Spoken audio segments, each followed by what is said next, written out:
7 ಸಭೆಗಳನ್ನ ಕುರಿತು ಅಧ್ಯಯನ ಮಾಡ್ತಾ ಬರ್ತಾ ಇದ್ದೇವೆ. ಅದರಲ್ಲಿ ಈಗ ಕಡೆಯ ಸಭೆ ಆಗಿರುವಂತಹ ಲವೋದಿಕೆಯ ಸಭೆಯನ್ನ ನಾವು ಕಳೆದ ವಾರದಿಂದ ಪ್ರಾರಂಭ ಮಾಡಿ ಅದರ ಅಧ್ಯಯನ ಮಾಡ್ತಾ ಬರುವ ಹಾಗೆ ದೇವರು ನಡೆಸಿದ್ದಾನೆ. ಈಗ ಪ್ರಾರ್ಥನಾ ಪೂರ್ವಕವಾಗಿ ಕೂತುಕೊಂಡಂತವರಾಗಿ ಆ ವಾಕ್ಯಗಳಲ್ಲಿರುವಂತಹ ಮುಂದಿನ ವಿಚಾರಗಳನ್ನ ನಾವು ಒಂದೊಂದು ವಾಕ್ಯಗಳನ್ನು ನೋಡುತ್ತಾ ಅದನ್ನ ಕಲಿಯುವಂತವರು ನಾವು ಆಗಿರೋಣ. ಪ್ರಕಟಣೆ 3ನೇ ಅಧ್ಯಾಯ 14ನೇ ವರ್ಷದಿಂದ 22ನೇ ವರ್ಷದ ತನಕ ಇರುವಂತಹ ಆ ಭಾಗ ನಾನು ಕಳೆದ ವಾರ ಅದನ್ನ ಪೂರ್ತಿಯಾಗಿ ಓದಿದ್ದೇನೆ. ಆದ್ರಿಂದ ನಾನು ಮತ್ತೊಮ್ಮೆ ಅದನ್ನ ಓದಲಿಕ್ಕೆ ಹೋಗುವಂತನಾಗಿರುವುದಿಲ್ಲ. ಹೇಗೂ ವಾಕ್ಯಗಳನ್ನ ಒಂದೊಂದಾಗಿ ನಾವು ತೆಗೆದು ಮುಂದೆ ಧ್ಯಾನ ಮಾಡುತ್ತಾ ಹೋಗೋಣ. ಕಳೆದ ವಾರ ಆ ಲವೋದಿಕೆಯ ಸಭೆಯ ಕೆಲವು ಇಂಟ್ರೊಡಕ್ಷನ್ ಗಳನ್ನ ಕುರಿತು ಅಥವಾ ಪೀಠಿಕೆಯ ವಿಷಯಗಳನ್ನ ಕುರಿತು ನಾನು ನಿಮ್ಮ ಮಧ್ಯದಲ್ಲಿ ಹಂಚಿಕೊಳ್ಳುತ್ತಾ ಬಂದೆ. ವಿಶೇಷವಾಗಿ 7 ಸಭೆಗಳಲ್ಲಿ ಕಡೆಯ ಸಭೆ ಅದಾಗಿದೆ. ಆ ಸಭೆಗೆ ಪತ್ರವನ್ನ ಬರೆದ ನಂತರ ಕರ್ತನಾದ ಯೇಸು ಕ್ರಿಸ್ತನು ಆತನು ಸಭೆಗಳನ್ನ ಬಿಟ್ಟು ಹೋಗಿದ್ದಾನೆ ಎಂಬುದಾಗಿ ಹೇಳುವಾಗ ಅಲ್ಲಿ ವೈಯಕ್ತಿಕವಾಗಿ 7 ಸಭೆಗಳಿಗೆ ಆತನು ತಿಳಿಸ್ತಾ ಬರೆಸುತ್ತಾ ಬಂದ ಯೋಹಾನನ ಮುಖಾಂತರ. 7ನೇ ಸಭೆ ಆದ ನಂತರ ಅವನು ಒಂದು ಬರೆಯುವಂತ ಸಂಗತಿಗಳನ್ನ ನಿಲ್ಲಿಸಿ ಆತನು ಮತ್ತೆ ತಟಸ್ಥನಾಗಿರುವಂತಹ ವಿಷಯ ನಾವು ನೋಡುತ್ತಾ ಬಂದೆವು.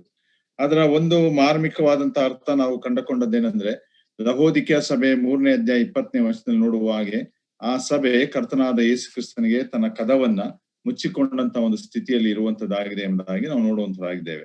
ಕದ ಮುಚ್ಚಿದೆ ಎಂಬುದಾಗಿ ಹೇಳುವಾಗ ಒಂದು ವೇಳೆ ನಾವು ಸೇರಿ ಬರುವಂತ ಕಟ್ಟಡದ ಕದ ಮುಚ್ಚಿದೆ ಎಂಬುದಾಗಿ ಅರ್ಥವಲ್ಲ. ಒಂದು ವೇಳೆ ಅಲ್ಲ, ಅದು ನಮ್ಮ ಆತ್ಮಿಕವಾದಂತ ಸಭಾ ಜೀವಿತದ ಆ ಕದಗಳು, ಆ ಸಭೆಯ ಕದ ಅದು ಮುಚ್ಚಲ್ಪಟ್ಟಿದೆ ಎಂಬುದಾಗಿ ನಾವು ತಿಳ್ಕೊಳ್ಳುವಂತವ್ರು ಆಗಿದ್ದೇವೆ. ನಾವು ಇಂದಿನ ಸಭೆ ಕಲಿಯುವಾಗ ನೋಡಿದ್ದು ಫಿಲಡೆಲ್ಫಿಯಾ ಸಭೆಯಲ್ಲಿ, ಅದು ವಿಶೇಷವಾಗಿ ಬ್ರದರನ್ ಸಭೆಗೆ ಒಂದು ಹೋಲಿಕೆಯಾಗಿ ನಾವು ಅದನ್ನ ಕೆಲವು ಸಂಗತಿಗಳನ್ನ ನಾವು ಕಲಿಯುತ್ತಾ ಬಂದೆವು. ಅಲ್ಲಿ ಯೇಸು ಸ್ವಾಮಿ ಹೇಳಿದಂತ ಒಂದು ಸಂಗತಿ, ನಿನ್ನ ಎದುರಿನಲ್ಲಿ ಒಂದು ಕದವನ್ನ ನಾನು ತೆರೆದಿದ್ದೇನೆ, ಯಾರು ಮುಚ್ಚಲಿಕ್ಕೆ ಸಾಧ್ಯವಿಲ್ಲ ಎಂಬುದಾಗಿ. ಆದ್ರೆ ಈಗ ಆ ಲವೋದಿಕೆಯ ಸಭೆಗೆ ಬರುವಾಗ ನಾವು ನೋಡುವ ಒಂದು ಪರಿಸ್ಥಿತಿ ಏನು ಎಂಬುದಾಗಿ ಗ್ರಹಿಸುವಾಗ, ಈಗ ಆ ಕದ ಮುಚ್ಚಿದೆ, ಯಾರು ಮುಚ್ಚಲಿಕ್ಕೆ ಸಾಧ್ಯವಿಲ್ಲ ಎಂಬುದಾಗಿ ಹೇಳಿದಂತ ಕದ ಅದು ಮುಚ್ಚಲ್ಪಟ್ಟಿದೆ. ಯಾಕೆ ಆ ಕದ ಮುಚ್ಚಲ್ಪಟ್ಟಿದೆ ಎಂಬುದಾಗಿ ಹೇಳುವಾಗ, ಅದು ಬೇರೆ ಯಾರು ಸೈತಾನನು ಮುಚ್ಚಿರುವಂತದ್ದಲ್ಲ, ಅದು ಕರ್ತನಾದ ಯೇಸು ಕ್ರಿಸ್ತನೇ ಒಂದು ವೇಳೆ ಆ ಕದವನ್ನ ಮುಚ್ಚಿದ್ದಾನೆ. ಯಾಕಂದ್ರೆ ಲವೋದಿಕೆಯ ಸಭೆಯಲ್ಲಿನ ಆತ್ಮಿಕ ಜೀವಿತ, ಲವೋದಿಕೆಯ ಸಭೆಯಲ್ಲಿನ the spiritual participation and the spiritual life, ಇದೆರಡು ಬಹಳ ಪ್ರಾಮುಖ್ಯವಾದಂಥದ್ದು. ಆತ್ಮಿಕವಾಗಿ ಪಾಲ್ಗೊಳ್ಳುವಂಥದ್ದು ಆ ಸ್ಪಿರಿಚುವಲ್ ಪಾರ್ಟಿಸಿಪೇಷನ್, ಅನಂತರ ಆತ್ಮಿಕವಾಗಿ ಜೀವಿಸುವಂಥದ್ದು ದ ಸ್ಪಿರಿಚುವಲ್ ಲೈಫ್, ಇದೆರಡು ಸಭೆಯಲ್ಲಿ ಬಹಳ ಪ್ರಾಮುಖ್ಯವಾದಂತ ವಿಷಯ. ಒಂದು ವೇಳೆ ಲವೋದಿಕೆಯ ಸಭೆಯಲ್ಲಿ ಒಂದು ಸಂಗತಿ ಮಾತ್ರ ಇತ್ತು, ಅದು ಯಾವುದು ಎಂಬುದಾಗಿ ಹೇಳುವಾಗ ಸ್ಪಿರಿಚುವಲ್ ಪಾರ್ಟಿಸಿಪೇಷನ್. ಅವರು ಆತ್ಮಿಕವಾದ ವಿಷಯಗಳಲ್ಲಿ ಬಹಳ ಚಟುವಟಿಕೆಗಳಲ್ಲಿ ಅವರು ತೊಡಗಿಸಿಕೊಳ್ತಾ ಇದ್ರು, ಕಾರ್ಯಗಳನ್ನ ಮಾಡ್ತಾ ಇದ್ರು, ಮೀಟಿಂಗ್ಸ್ ಗಳನ್ನ ಏರ್ಪಾಡು ಮಾಡ್ತಾ ಇದ್ರು. ನಾವು ಮುಂದೆ ಕಲಿಯುವಾಗ ಅದನ್ನ ಕಲಿಯುವಂತವರಾಗಿದ್ದೇವೆ. ಆದ್ರೆ ಆತ್ಮಿಕ ಜೀವಿತದ ವಿಷಯಕ್ಕೆ ಅವರು ಬರುವಾಗ ಅವರಲ್ಲಿ ಆತರವಾದಂತ ದೇವರು ಮೆಚ್ಚುವಂತ ಯೇಸು ಕ್ರಿಸ್ತನು ಒಪ್ಪಿಕೊಳ್ಳುವಂತ ಜೀವಿತ ಅವರಲ್ಲಿ ಇರ್ಲಿಲ್ಲ. ಆದ್ರಿಂದ ಕರ್ತನಾದ ಯೇಸು ಕ್ರಿಸ್ತನು ಎಫೆಸ ಸಭೆಗೆ ಎಚ್ಚರಿಸಿದ ಹಾಗೆ, ನಿನ್ನ ಮಧ್ಯದೊಳಗಿಂದ ನಾನು ಆ ದೀಪಸ್ತಂಭವನ್ನ ತೆಗೆದು ಹಾಕ್ತೇನೆ ಎಂಬುದಾಗಿ. ಒಂದು ವೇಳೆ ಆ ದೀಪಸ್ತಂಭವನ್ನ ತೆಗೆಯದೆ ಕರ್ತನು ಈಗ ಅದರ ಕದಗಳನ್ನ ಮುಚ್ಚಿದ್ದಾನೆ.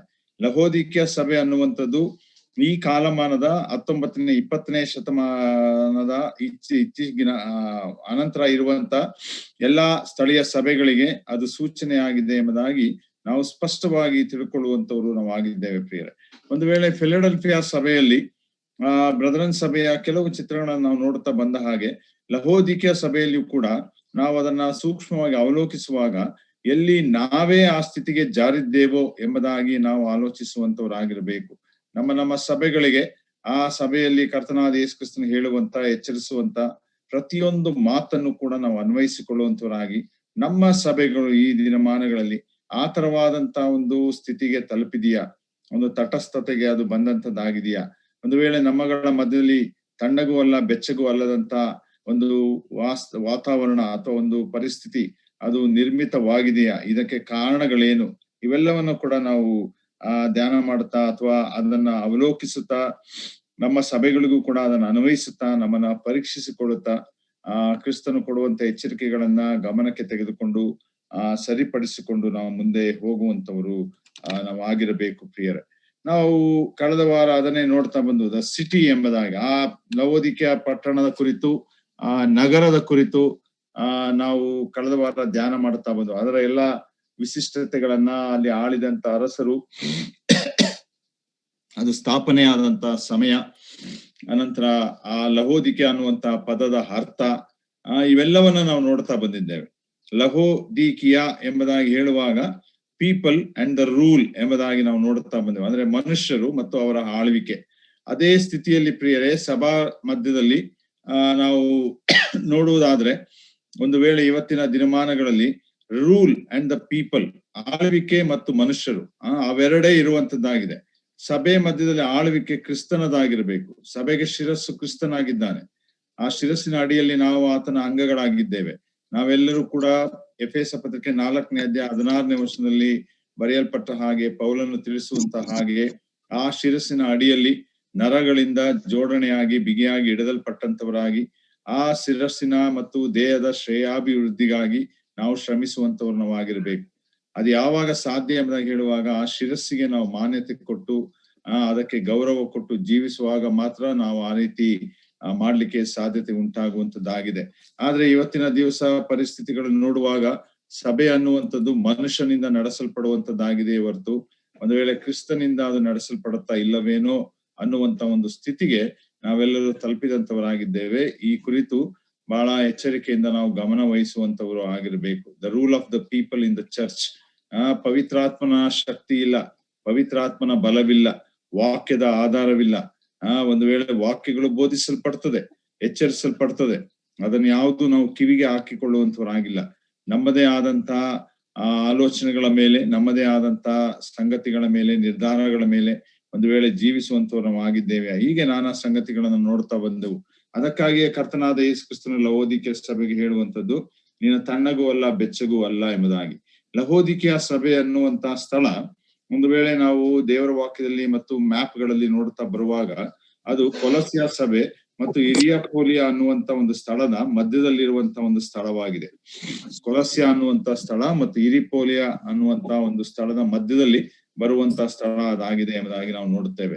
ಯಾಕೆ ಕರ್ತನು ಆ ಸಭೆಗೆ ತಣ್ಣಗೂ ಅಲ್ಲ ಬೆಚ್ಚಗೂ ಅಲ್ಲ ಅನ್ನುತ್ತಾನೆ ಎಂಬುದಾಗಿ ನಾವು ಅದನ್ನು ಕೂಡ ಕಳೆದ ವಾರ ನೋಡ್ತಾ ಬಂದೆವು. ಯಾಕಂದ್ರೆ ಕೊಲಸ್ಸೆ ಅನ್ನುವಂತ ಸ್ಥಳ ಒಂದು ವೇಳೆ ತಣ್ಣೀರಿನ ನದಿಗಳಿಂದ ಹರಿಯುವಂತ ಒಂದು ಸ್ಥಳ ಅದಾಗಿತ್ತು. ಹಿರಿಯಪೋಲಿಯ ಅನ್ನುವಂತ ಒಂದು ಸ್ಥಳ ವಾರ್ಮ್ ವಾಟರ್ ಅಥವಾ ಬೆಚ್ಚಗಿನ ನೀರು ಅಥವಾ ಕುದಿಯುವಂತ ನೀರು ಹರಿಯುವಂತ ಒಂದು ಸ್ಥಳ ಅದಾಗಿತ್ತು ಎಂಬುದಾಗಿ ನಾವು ನೋಡುವಂತಾಗಿದ್ದೇವೆ. ಇದೆರಡರ ಮಧ್ಯದಲ್ಲಿ ಬರುವಂತ ಈ ಲವೋದಿಕೆಯ ಸಭೆ ಅದು ತಣ್ಣಗೂ ಅಲ್ಲ ಬೆಚ್ಚಗೂ ಅಲ್ಲದಂತಹ ರೀತಿ ಆ ಪರಿಸ್ಥಿತಿಯನ್ನ ತೆಗೆದುಕೊಂಡು ಕರ್ತನಾದ ಯೇಸು ಕ್ರಿಸ್ತನು ಅದನ್ನ ನಮ್ಮ ಆತ್ಮಿಕ ವಿಷಯಗಳಿಗೆ ಸಂಬಂಧಪಟ್ಟದ್ದಕ್ಕೆ ಹೋಲಿಸುವಂತನಾಗಿ ಆ ಸಂಗತಿಗಳನ್ನ ಹೇಳುವಂತನಾಗಿದ್ದಾನೆ.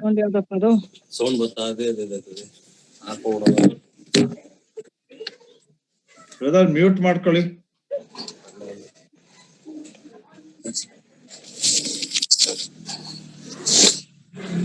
ಸುನೀತಾ ನಟರಾಜ್. ಓಕೆ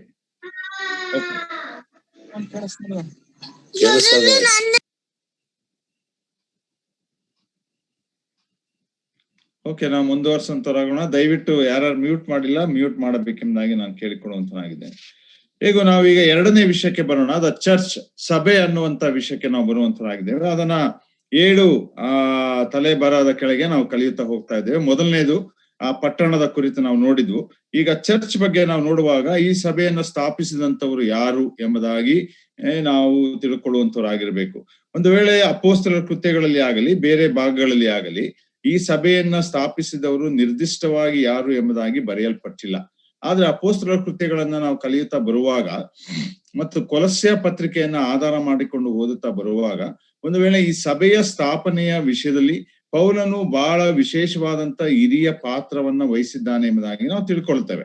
ಯಾಕಂದ್ರೆ ಎಫೆಸ ಸಭೆಯ ಕುರಿತು 19ನೇ ಅಧ್ಯಾಯ ಅಪೊಸ್ತಲ ಕೃತ್ಯಗಳಲ್ಲಿ ಕಲಿಯುವಾಗ ಆ ಸ್ಥಳದಲ್ಲಿ ಇದ್ದಂತವನಾಗಿ 2.5 ವರ್ಷಗಳ ಕಾಲದ ಸುವಾರ್ಥ ಸೇವೆಯನ್ನ ಮಾಡಿದಾಗ ಆ ಸ್ಥಳದಿಂದಲೇ ಏಷ್ಯಾದ ಅಥವಾ ಏಷ್ಯಾ ಖಂಡದ ಅನೇಕ ಪ್ರಾಂತ್ಯಗಳಿಗೆ ಸುವಾರ್ತೆ ಹೋಯಿತು ಎಂಬುದಾಗಿ ನಾವು ಆ ವಾಕ್ಯವನ್ನ ಅನೇಕ ಸಲ ಓದಿದ್ದೇವೆ. ನೋಡ್ರಿ, ಆ ಸುವಾರ್ತೆ ಓದದ್ದರ ಫಲವಾಗಿಯೇ ಅನೇಕ ಸುತ್ತಮುತ್ತಲಿನ ಸ್ಥಳಗಳಲ್ಲಿ ಸಭೆಗಳು ಸ್ಥಾಪಿಸಲ್ಪಟ್ಟವು ಎಂಬುದಾಗಿ ನಾವೊಂದು ತೀರ್ಮಾನಕ್ಕೆ ಬರ್ಲಿಕ್ಕೆ ಅದು ನಮಗೆ ಅವಕಾಶವನ್ನ ಮಾಡಿಕೊಡುವಂತದ್ದು ಕೂಡ ಅದಾಗಿರ್ತದೆ ಪ್ರಿಯರೇ. ಒಂದು ವೇಳೆ ಪೌಲನ ಸೇವೆಯ ಒಂದು ಫಲವೇ ಅದಾಗಿರಬಹುದು ಎಂಬುದಾಗಿ ಕೂಡ ನಾವು ತಿಳ್ಕೊಳ್ಬಹುದು. ನಾವು ಕೊಲಸ್ಯ ಪತ್ರಿಕೆಯಲ್ಲಿ ಒಂದು ವಾಕ್ಯವನ್ನ ಓದೋಣ. ಕೊಲಸ್ಯದವರಿಗೆ ಬರೆದ ಪತ್ರಿಕೆ 1ನೇ ಅಧ್ಯಾಯ 7ನೇ ವಚನ. ಕೊಲಸ್ಯ 1:7. ನಮ್ಮ ಪ್ರಿಯ ಜೊತೆಯ ದಾಸನಾದ ಎಪಫ್ರನಿಂದ ಆ ಸತ್ಯೋಪದೇಶವನ್ನ ಕಲಿತುಕೊಂಡಿರಿ. ಅವನು ನಿಮಗೋಸ್ಕರ ಕ್ರಿಸ್ತನ ನಂಬಿಗಸ್ತನಾದ ಸೇವಕನು, ಪವಿತ್ರಾತ್ಮ ಪ್ರೇರಿತವಾದ ನಿಮ್ಮ ಪ್ರೀತಿಯ ವಿಷಯದಲ್ಲಿ ನನಗೆ ತಿಳಿಸಿದವನು ಅವನೇ ಎಂಬುದಾಗಿ ನಾವು ನೋಡುವಂತರಾಗಿದ್ದೇವೆ. ನೋಡ್ರಿ, ಈ ಎಪಫ್ರ ಅನ್ನುವಂಥವನು ಒಂದು ಬಹಳ ವಿಶೇಷವಾದಂತ ಒಬ್ಬ ಸಹೋದರ.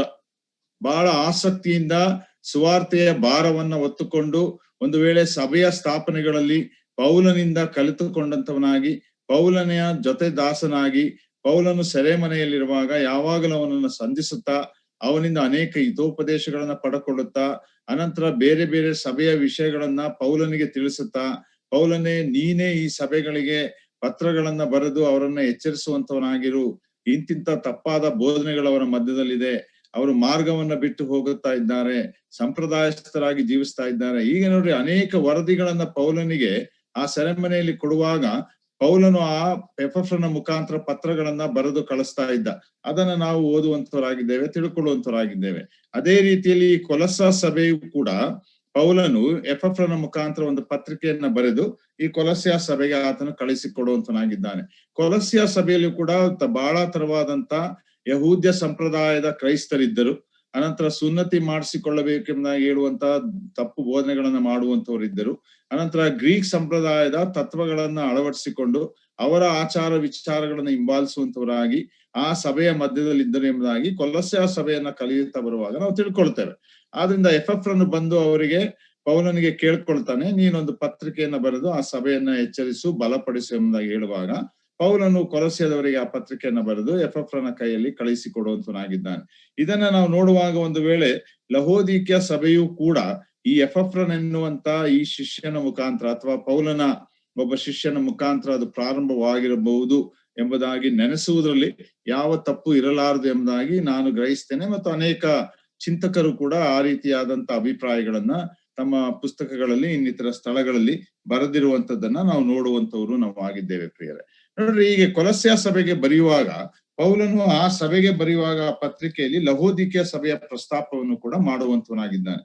ಯಾಕಂದ್ರೆ ನಾವು ನೋಡ್ತಾ ಬಂದು ಕೊಲಸ್ಯ ಸಭೆ, ಲಹೋದಿಕ್ಯ ಸಭೆ ಮತ್ತೆ ಹಿರಿಪೋಲಿಯ ಅನ್ನುವಂತ ಸ್ಥಳ ಎಲ್ಲವೂ ಕೂಡ ಬಹಳ ಹತ್ತಿರವಾಗಿರುವಂತ ಸ್ಥಳ. ಒಂದು ವೇಳೆ ಕೇವಲ ಒಂದು 8-10 ಮೈಲಿಗಳ ಅಂತರದಲ್ಲಿ ಇದ್ದಂತ ಈ 3 ಸ್ಥಳಗಳಾಗಿತ್ತು ಎಂಬುದಾಗಿ ನಾವು ನೋಡುವಂತರಾಗಿದ್ದೇವೆ. ಹಿರಿಪೋಲಿಯಾಸ್ ಅನ್ನುವಂತ ಸ್ಥಳಕ್ಕೂ ಕೂಡ ಪೌಲನು ಕೆಲವು ಸಂಗತಿಗಳನ್ನ ತಿಳಿಸುವಂತದನ್ನ ಕೊಲಸ್ಯ ಪತ್ರಿಕೆಯಲ್ಲಿ ಕೂಡ ನಾವು ಓದುವಂತರಾಗಿದ್ದೇವೆ. ನೋಡ್ರಿ, ಕೊಲಸ್ಯ ಪತ್ರಿಕೆ 2ನೇ ಅಧ್ಯಾಯ 1ನೇ ವಚನವನ್ನ ನಾವು ನೋಡೋಣ. ಕೊಲಸ್ಯ ಪತ್ರಿಕೆ 2ನೇ ಅಧ್ಯಾಯ 1ನೇ ವಚನ.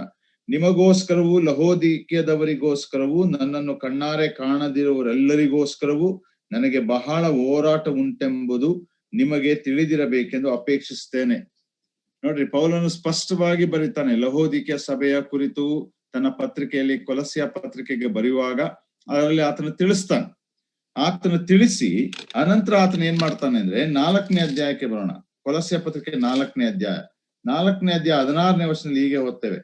ನಿಮ್ಮಲ್ಲಿ ಈ ಪತ್ರಿಕೆಯನ್ನು ಓದಿಸಿಕೊಂಡ ತರುವಾಯ ಲಹೋದಿಕ್ಯದವರ ಸಭೆಯಲ್ಲಿಯೂ ಓದಿಸಿರಿ, ಮತ್ತು ನಾನು ಬರೆದ ಪತ್ರಿಕೆಯನ್ನು ಲಹೋದಿಕ್ಯದಿಂದ ತರಿಸಿ ನೀವು ಓದಿಸಿಕೊಳ್ಳಿರಿ.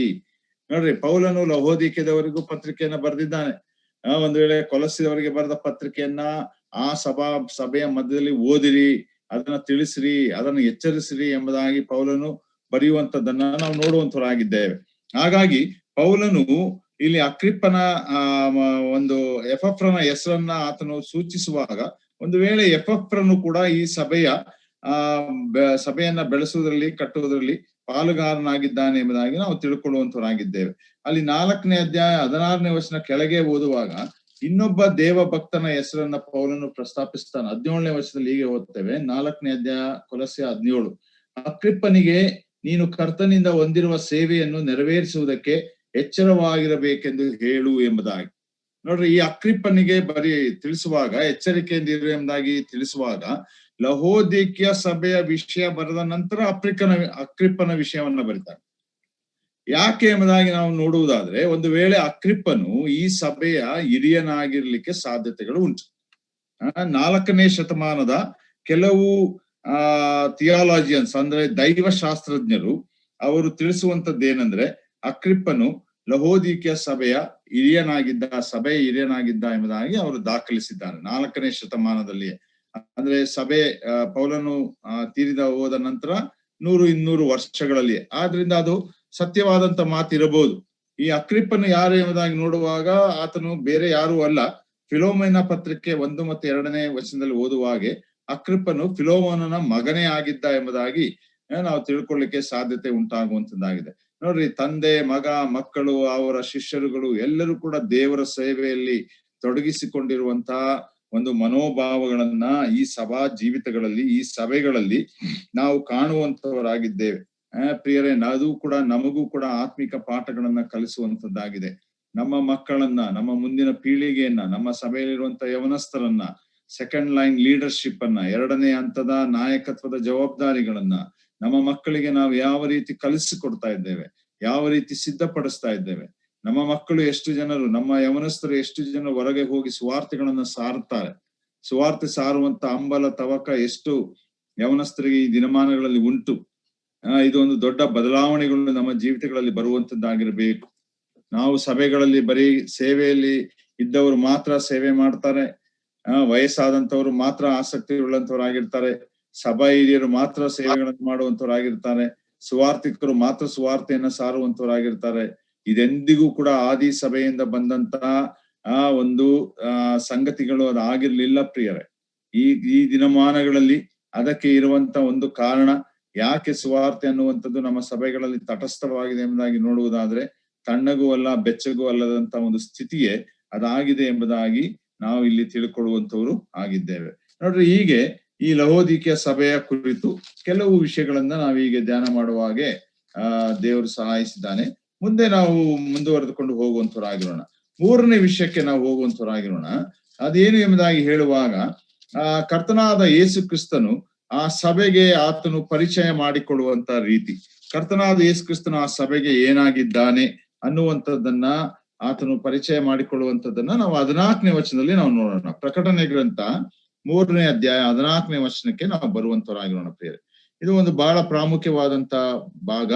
ಕರ್ತನಾದ ಯೇಸು ಕ್ರಿಸ್ತನು ತನ್ನ ಪರಿಚಯವನ್ನ ಲಹೋದಿಕೆಯ ಸಭೆಗೆ ಆ ಪತ್ರದ ಮುಖಾಂತರ ತಿಳಿಸ್ತಾನೆ. ಏನಂದ್ರೆ, ಲಹೋದಿಕೆಯದಲ್ಲಿರುವ ಸಭೆಯ ದೂತನಿಗೆ ಬರೆ, ಆಮೆನ್ ಎಂಬಾತನು, ಅಂದರೆ ನಂಬತಕ್ಕ ಸತ್ಯಸಾಕ್ಷಿಯು, ದೇವರ ಸೃಷ್ಟಿಗೆ ಮೂಲನೂ ಆಗಿರುವಾತನು ಹೇಳುವುದೇನೆಂದರೆ ಎಂಬುದಾಗಿ ನಾವು ನೋಡುವಂತರಾಗಿದೆ. 3 ಗುಣಗಳನ್ನ ಕರ್ತನಾದ ಯೇಸು ಕ್ರಿಸ್ತನು ಇಲ್ಲಿ ಪ್ರಸ್ತಾಪಿಸ್ತಾ ಇದ್ದಾನೆ. ಯಾವುದೆಂಬುದಾಗಿ ಹೇಳುವಾಗ, ಮೊದಲನೇದು ಆಮೆನ್ ಎಂಬಾತನು ಎಂಬುದಾಗಿ.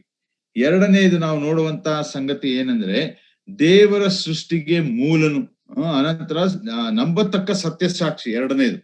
3ನೇ ಸಂಗತಿ, ಕರ್ತನಾದ ಯೇಸು ಕ್ರಿಸ್ತನ ಇನ್ನೊಂದು ದೊಡ್ಡ ಗುಣ, ದೇವರ ಸೃಷ್ಟಿಗೆ ಮೂಲನು ಆಗಿದ್ದಾನೆ ಎಂಬುದಾಗಿ ನಾವು ನೋಡುವಂತವರಾಗಿದ್ದೇವೆ. ನೋಡ್ರಿ, ಇಲ್ಲಿ ಈ 3 ಗುಣಗಳನ್ನ ನಾವು ಅಧ್ಯಯನ ಮಾಡುವಾಗ ನಾವು ತಿಳ್ಕೊಳ್ಳುವಂತ ಸತ್ಯತೆ ಏನಂದ್ರೆ, ಈ ಗುಣಗಳಿಗೆ ಅನುಸಾರವಾಗಿ ಈ ಲವೋದಿಕೆಯ ಸಭೆ ಬಿದ್ದು ಹೋದಂತ ಸ್ಥಿತಿಯಲ್ಲಿದೆ. ಈ ಗುಣಗಳಿಗೆ ಅನುಸಾರವಾಗಿ ಲಹೋದಿಕೆಯ ಸಭೆ ಬಿದ್ದು ಹೋದಂತ ಸ್ಥಿತಿಯಲ್ಲಿ ಇರುವಂತದ್ದನ್ನ ನಾವು ನೋಡ್ತೇವೆ. ಆದ್ರಿಂದಲೇ ಕರ್ತನಾದ ಯೇಸು ಕ್ರಿಸ್ತನು ಆ ಗುಣಗಳನ್ನ ಹೇಳಿ ಆ ಸಭೆಯನ್ನ ಎಚ್ಚರಿಸುವಂತವನಾತನಾಗಿದ್ದಾನೆ. ನೋಡ್ರಿ, ಮೊದಲನೇದಾಗ ಆತನ ಹೇಳುವಾಗ ಆಮೆನ್ ಎಂಬುದಾಗಿ ಹೇಳುವಂತ ಮಾತನ್ನ ನಾವು ನೋಡುವಂತವರಾಗಿದ್ದೇವೆ. ಆತನು ತನ್ನನ್ನೇ ಆಮೆನ್ ಎಂಬುದಾಗಿ ವರ್ಣಿಸಿಕೊಳ್ಳುವಂತವನಾಗಿದ್ದಾನೆ. ಈ ತರವಾದಂತ ಪದ ಪ್ರಯೋಗ ನಾವೆಲ್ಲಿಯೂ ಕೂಡ ಸತ್ಯವೇದದಲ್ಲಿ ಆತನು ತನ್ನನ್ನ ಆಮೆನ್ ಎಂಬುದಾಗಿ ವರ್ಣಿಸಿಕೊಳ್ಳುವಂತದ್ದನ್ನ ನಾವು ನೋಡುವುದಿಲ್ಲ. ಆಮೆನ್ ಎನ್ನುವಂಥದ್ದು ಇಬ್ರಿಯ ಭಾಷೆಯ ಒಂದು ಪದ. ಆ ಪದದ ಅರ್ಥ ಏನು ಎಂಬುದಾಗಿ ಹೇಳುವಾಗ, ಇದು ಸತ್ಯ ಎಂಬುದಾಗಿರುವಂತಹ ಮಾತು. ನಾವು ಕೂಡ ನಮ್ಮ ಪ್ರಾರ್ಥನೆಗಳಲ್ಲಿ ಅನೇಕ ಸಲ ಆಮೆನ್ ಎಂಬುದಾಗಿ ನಾವು ಹೇಳುವಂತವರಾಗಿರ್ತೇವೆ. ಆ ಆಮೆನ್ ಎಂಬುದಾಗಿ ನಾವು ಹೇಳುವಾಗ ನಮ್ಮ ಪ್ರಾರ್ಥನೆಯ ಅಂತ್ಯ ಹೇಗೆ ಬರ್ತದೆ ಅಂದ್ರೆ, ಕರ್ತನಾದ ಯೇಸು ಕ್ರಿಸ್ತನ ಹೆಸರಿನಲ್ಲಿ ಬೇಡಿಕೊಳ್ಳುತ್ತೇವೆ ಅಥವಾ ಸ್ತೋತ್ರ ಸಲ್ಲಿಸುತ್ತೇವೆ, ಆಮೆನ್ ಅಂತೇವೆ ನಾವು. ನೋಡ್ರಿ, ಹಾಗಾದ್ರೆ ಪ್ರತಿ ಸಲ ಆಮೆನ್ ಅನ್ನುವಾಗ ಅದು ರೂಢಿಯಿಂದ ಹೇಳುವಂತ ಮಾತಲ್ಲ ಪ್ರಿಯರೇ, ಅಥವಾ ಅದೊಂದು ಸಂಪ್ರದಾಯಬದ್ಧವಾಗಿ ಉಪಯೋಗಿಸುವಂತ ಒಂದು ಪದವಲ್ಲ. ಸಭೆಯಾದಂತ ನಾವು ಕರ್ತನಾದ ಯೇಸು ಕ್ರಿಸ್ತನ ಆ ಸತ್ಯತೆಯನ್ನ ಸ್ಪಷ್ಟವಾಗಿ ಅರ್ಥ ಮಾಡಿಕೊಂಡಂತವರು ನಾವು ಆಗಿರಬೇಕು. ಯಾಕಂದ್ರೆ ಆಮೆನ್ ಎಂಬುದಾಗಿ ಹೇಳುವಾಗ ಹಾಗೇ ಆಗಲಿ ಎನ್ನುವಂತ ಒಂದು ಅರ್ಥವನ್ನು ಕೂಡ ಅದು ನಮಗೆ ಕೊಡುವಂತದ್ದು ಅದಾಗಿದೆ ಎಂಬುದಾಗಿ ನಾವು ನೋಡುವಂತವರಾಗಿದ್ದೇವೆ. ಅಂದ್ರೆ ಇಲ್ಲಿ ಕರ್ತನಾದ ಯೇಸು ಕ್ರಿಸ್ತನ ಆಮೆನ್ ನಾನೇ ಆಗಿದ್ದೇನೆ ಎಂಬುದಾಗಿ ಹೇಳುವಾಗ ಸಭೆಗಳಾದಂತ ನಾವು ಆ ಕರ್ತನಾದ ಯೇಸು ಕ್ರಿಸ್ತನ ಸತ್ಯತೆಯನ್ನ ವಿ ನೀಡ್ ಟು ರೀಅಫರ್ಮ್ ಇಟ್, ಅಂದ್ರೆ ಮತ್ತೆ ನಾವದು ದೃಢೀಕರಿಸಬೇಕು, ಅದನ್ನ ಲೋಕಕ್ಕೆ ಸ್ಪಷ್ಟೀಕರಿಸಬೇಕು. ಕರ್ತನಾದ ಯೇಸು ಕ್ರಿಸ್ತನೇ ಆ ಸತ್ಯವಾಗಿದ್ದಾನೆ ಎಂಬುದಾಗಿ ನಾವು ಆತರ ರೀಅಫರ್ಮ್ ಮಾಡ್ತಾ ಇದ್ದೇವೆ.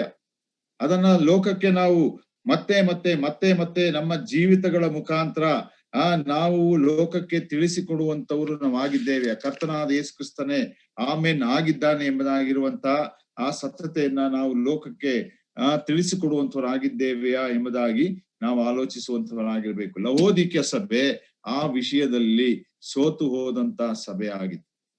ಒಂದು ವೇಳೆ ಇವತ್ತಿನ ದಿವಸ ನಮ್ಮ ಸಭೆಗಳು ಆ ವಿಷಯದಲ್ಲಿ ಕರ್ತನಾದ ಯೇಸು ಕ್ರಿಸ್ತನ ಆ ಒಂದು ಸತ್ಯತೆಯನ್ನ ಎಷ್ಟರ ಮಟ್ಟಿಗೆ ಸ್ಪಷ್ಟವಾಗಿ ನಾವು ಅರ್ಥ ಮಾಡಿಕೊಂಡಂತವರು ನಾವು ಆಗಿದ್ದೇವೆ.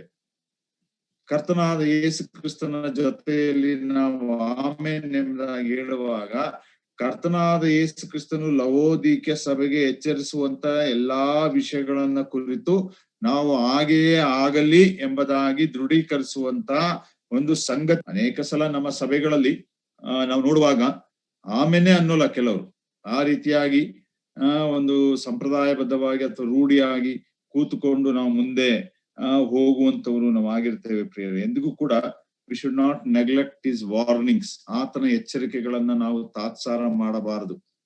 ಆತನ ವಾಕ್ಯಗಳನ್ನ ಮಾತುಗಳನ್ನ ನಾವು ತಾತ್ಸಾರ ಮಾಡುವಂತವರು ನಾವು ಆಗಿರಬಾರದು. ಆದ್ರಿಂದ ಕ್ರೈಸ್ಟ್ ಈಸ್ ದ ಆಮೆನ್, ಕರ್ತನಾದ ಯೇಸು ಕ್ರಿಸ್ತನೇ ಆಮೆನ್ ಆಗಿದ್ದಾನೆ, ಆತನೇ ಸತ್ಯವಾಗಿದ್ದಾನೆ ಅನ್ನುವಂತ ನೆಲೆಗಟ್ಟಿನ ಮೇಲೆ ನಿಂತಂತವರಾಗಿ ಪ್ರಿಯರೇ ನಾವು ನಮ್ಮ ಸಭೆಗಳ ಜೀವಿತವನ್ನ ಜೀವಿಸುವಂತವರು ನಾವು ಆಗಿರ್ಬೇಕೆಂಬುದಾಗಿ ನಾವು ತಿಳ್ಕೊಳ್ಳುವಂತವರಾಗಿದ್ದೇವೆ. ಎರಡನೇ ವಿಷಯಕ್ಕೆ ಹೋಗೋಣ. ಆತನಲ್ಲಿದ್ದಂತ ಎರಡನೇ ಗುಣ ಏನೆಂಬುದಾಗಿ ಹೇಳುವಾಗ ಕರ್ತನು ಅವರಿಗೆ ಪರಿಚಯ ಮಾಡಿಕೊಡ್ತಾನೆ, ನಂಬತಕ್ಕ ಸತ್ಯ ಸಾಕ್ಷಿ. ಯಾಕೆ ಈ ಪದ ಬರ್ತಾ ಇದೆ? ಯಾಕೆ ಕರ್ತನಾದ ಯೇಸು ಕ್ರಿಸ್ತನು ಮತ್ತೆ ಮತ್ತೆ ನಂಬತಕ್ಕವನು ಎಂಬುದಾಗಿ ಹೇಳ್ತಾ ಇದ್ದಾನೆ? ಯಾಕೆ ಸತ್ಯ ಸಾಕ್ಷಿ ಎಂಬುದಾಗಿ ಮತ್ತೆ ಅದನ್ನ ಪದ ಪ್ರಯೋಗವನ್ನ ಉಪಯೋಗ ಮಾಡ್ತಾ ಇದ್ದಾನೆ? ಯಾಕೆ ಎಂಬುದಾಗಿ ಹೇಳುವಾಗ ಈ ಸಭೆಯಲ್ಲಿ ಆ ನಂಬಿಕೆ ಅನ್ನುವಂಥದ್ದು ಕುಂಠಿತವಾಗಿತ್ತು, ಕಮ್ಮಿ ಆಗಿತ್ತು. ಪ್ರಿಯರೇ, ಆತನೇ ಸತ್ಯ ಸಾಕ್ಷಿಯಾಗಿದ್ದಾನೆ ಅನ್ನುವಂತ ಸತ್ಯತೆಯನ್ನ ಇವರು ಆಧಾರ ಮಾಡಿಕೊಳ್ಳದೆ ಕ್ರಿಸ್ತನಿಗೂ ಅವರಿಗೂ ಸಂಬಂಧವಿಲ್ಲವೇನೋ ಅನ್ನುವಂತ ರೀತಿಯಲ್ಲಿ ತಣ್ಣಗೂ ಅಲ್ಲ ಬೆಚ್ಚಗೂ ಅಲ್ಲದಂತ ರೀತಿಯಲ್ಲಿ ಜೀವಿಸ್ತಿದ್ದಂತ ಒಂದು ಸ್ಥಿತಿ ನೋಡ್ರಿ, ಎಷ್ಟು ಭಯಂಕರವಾದಂತಹ ಒಂದು ಸ್ಥಿತಿ. ಆ ನಂಬಿಕೆ ಅನ್ನುವಂಥದ್ದು ನಮ್ಮ ಜೀವಿತಗಳು ನಂಬಿಕೆಯ ಮೇಲೆ ಆಧಾರ ಮಾಡಿಕೊಂಡಿರುವಂಥದ್ದು. ನಂಬಿಕೆಯ ಮೂಲಕ ಕೃಪೆಯಿಂದಲೇ ನಾವು ರಕ್ಷಣೆ ಹೊಂದಿದವರಾಗಿದ್ದೇವೆ. ಬೇರೆ ಯಾವ ಮಾರ್ಗ ನಮಗೆ ಇಲ್ಲ. ನಂಬಿಕೆ ಅನ್ನುವಂಥದ್ದು ಒಂದು ದೊಡ್ಡ ವಿಷಯ. ಅದನ್ನ ನಾನು ಈಗೆಲ್ಲ ಪ್ರಸ್ತಾಪ ಮಾಡ್ಲಿಕ್ಕೆ ನಮಗೆ ಸಮಯವಿಲ್ಲ. ಆ ನಂಬಿಕೆಯನ್ನ ನಾವು ಎಷ್ಟು ಹಿಡ್ಕೊಂಡಂತವರಾಗಿದ್ದೇವೆ, ಆ ನಂಬಿಕೆಯನ್ನ ಎಷ್ಟು ಪಾಲಿಸುವಂತವರಾಗಿದ್ದೇವೆ, ಆ ನಂಬಿಕೆಯ ಮೇಲೆ ಎಷ್ಟು ನಾವು ಜೀವಿಸುವಂತವರಾಗಿದ್ದೇವೆ. ಈ ವಿಷಯಗಳನ್ನ ನಾವು ತಿಳ್ಕೊಳ್ಳುವಂತವರಾಗಿರ್ಬೇಕು. ಕರ್ತನಾದ ಯೇಸು ಕ್ರಿಸ್ತನು ಮತ್ತೆ ಆ ಸಭೆಗೆ ಹೇಳ್ತಾನೆ, ನಿಮ್ಮ ನಂಬಿಕೆಗೆ ಆಧಾರ ಏನಂದ್ರೆ ನಾನು ನಂಬಿಗಸ್ತನಾಗಿದ್ದೇನೆ ಎಂಬುದಾಗಿ. ನಾವು ಅನೇಕ ಸಲ ಆಲೋಚನೆ ಮಾಡ್ತೇವೆ, ಅನೇಕ ಸಲ ನಾವು ಅಪನಂಬಿಗಸ್ತರಾಗಿರ್ತೇವೆ. ಆದ್ರೆ ನಮ್ಮ ಕರ್ತನಾದ ಯೇಸು ಕ್ರಿಸ್ತನ ಆತ ನಂಬಿಗಸ್ತನಾದಂತಹ ದೇವರಾಗಿದ್ದಾನೆ. ಪ್ರಿಯರೇ, ಇಸ್ರಾಯೇಲರು ಎಷ್ಟು ಸಲ ಅವರ ಜೀವಿತಗಳಲ್ಲಿ ಅಪನಂಬಿಗಸ್ತರಾದಂತಹ ಜೀವಿತವನ್ನು ಅವರು ಜೀವಿಸ್ತಿರು. ಆದ್ರೆ ದೀರ್ಘ ಶಾಂತನಾದಂತ ದೇವರವರನ್ನ ಸಹಿಸಿಕೊಳ್ಳುತ್ತಾ, ವಹಿಸಿಕೊಳ್ಳುತ್ತಾ, ಪರಾಮರಿಸ್ತಾ, ನಂಬಿಗಸ್ತನಾಗಿಯೇ ಅವರನ್ನ ನಡೆಸ್ತಾ ಇಲ್ಲಿಯ ತನಕ, ಈ ದಿನದ ತನಕವೂ ಕೂಡ ಆತ ನಡೆಸ್ತಾ ಬಂದಿದ್ದಾನೆ, ಮುಂದೆಯೂ ನಡೆಸ್ತಾನೆ. ಸಂಕಟ ಕಾಲದಲ್ಲಿ ಎಲ್ಲಾ ಇಸ್ರಾಯೇಲರು ಯೇಸು ಸ್ವಾಮಿಯನ್ನ ಅಂಗೀಕರಿಸ್ತಾರೆ. ಅನಂತರ 1000 ವರ್ಷ ಆಳ್ವಿಕೆಯಲ್ಲಿ ಅವರು ಎತ್ತಲ್ಪಟ್ಟು ಆ ಒಂದು ಆಶೀರ್ವಾದಕ್ಕೆ ಬಾಧ್ಯತೆಯನ್ನ ಹೊಂದೋರಾಗಿರ್ತಾರೆ ಎಂಬುದಾಗಿ ನಾವು ದೇವರ ವಾಕ್ಯದಲ್ಲಿ ನೋಡುವಂತವರಾಗಿದ್ದೇವೆ.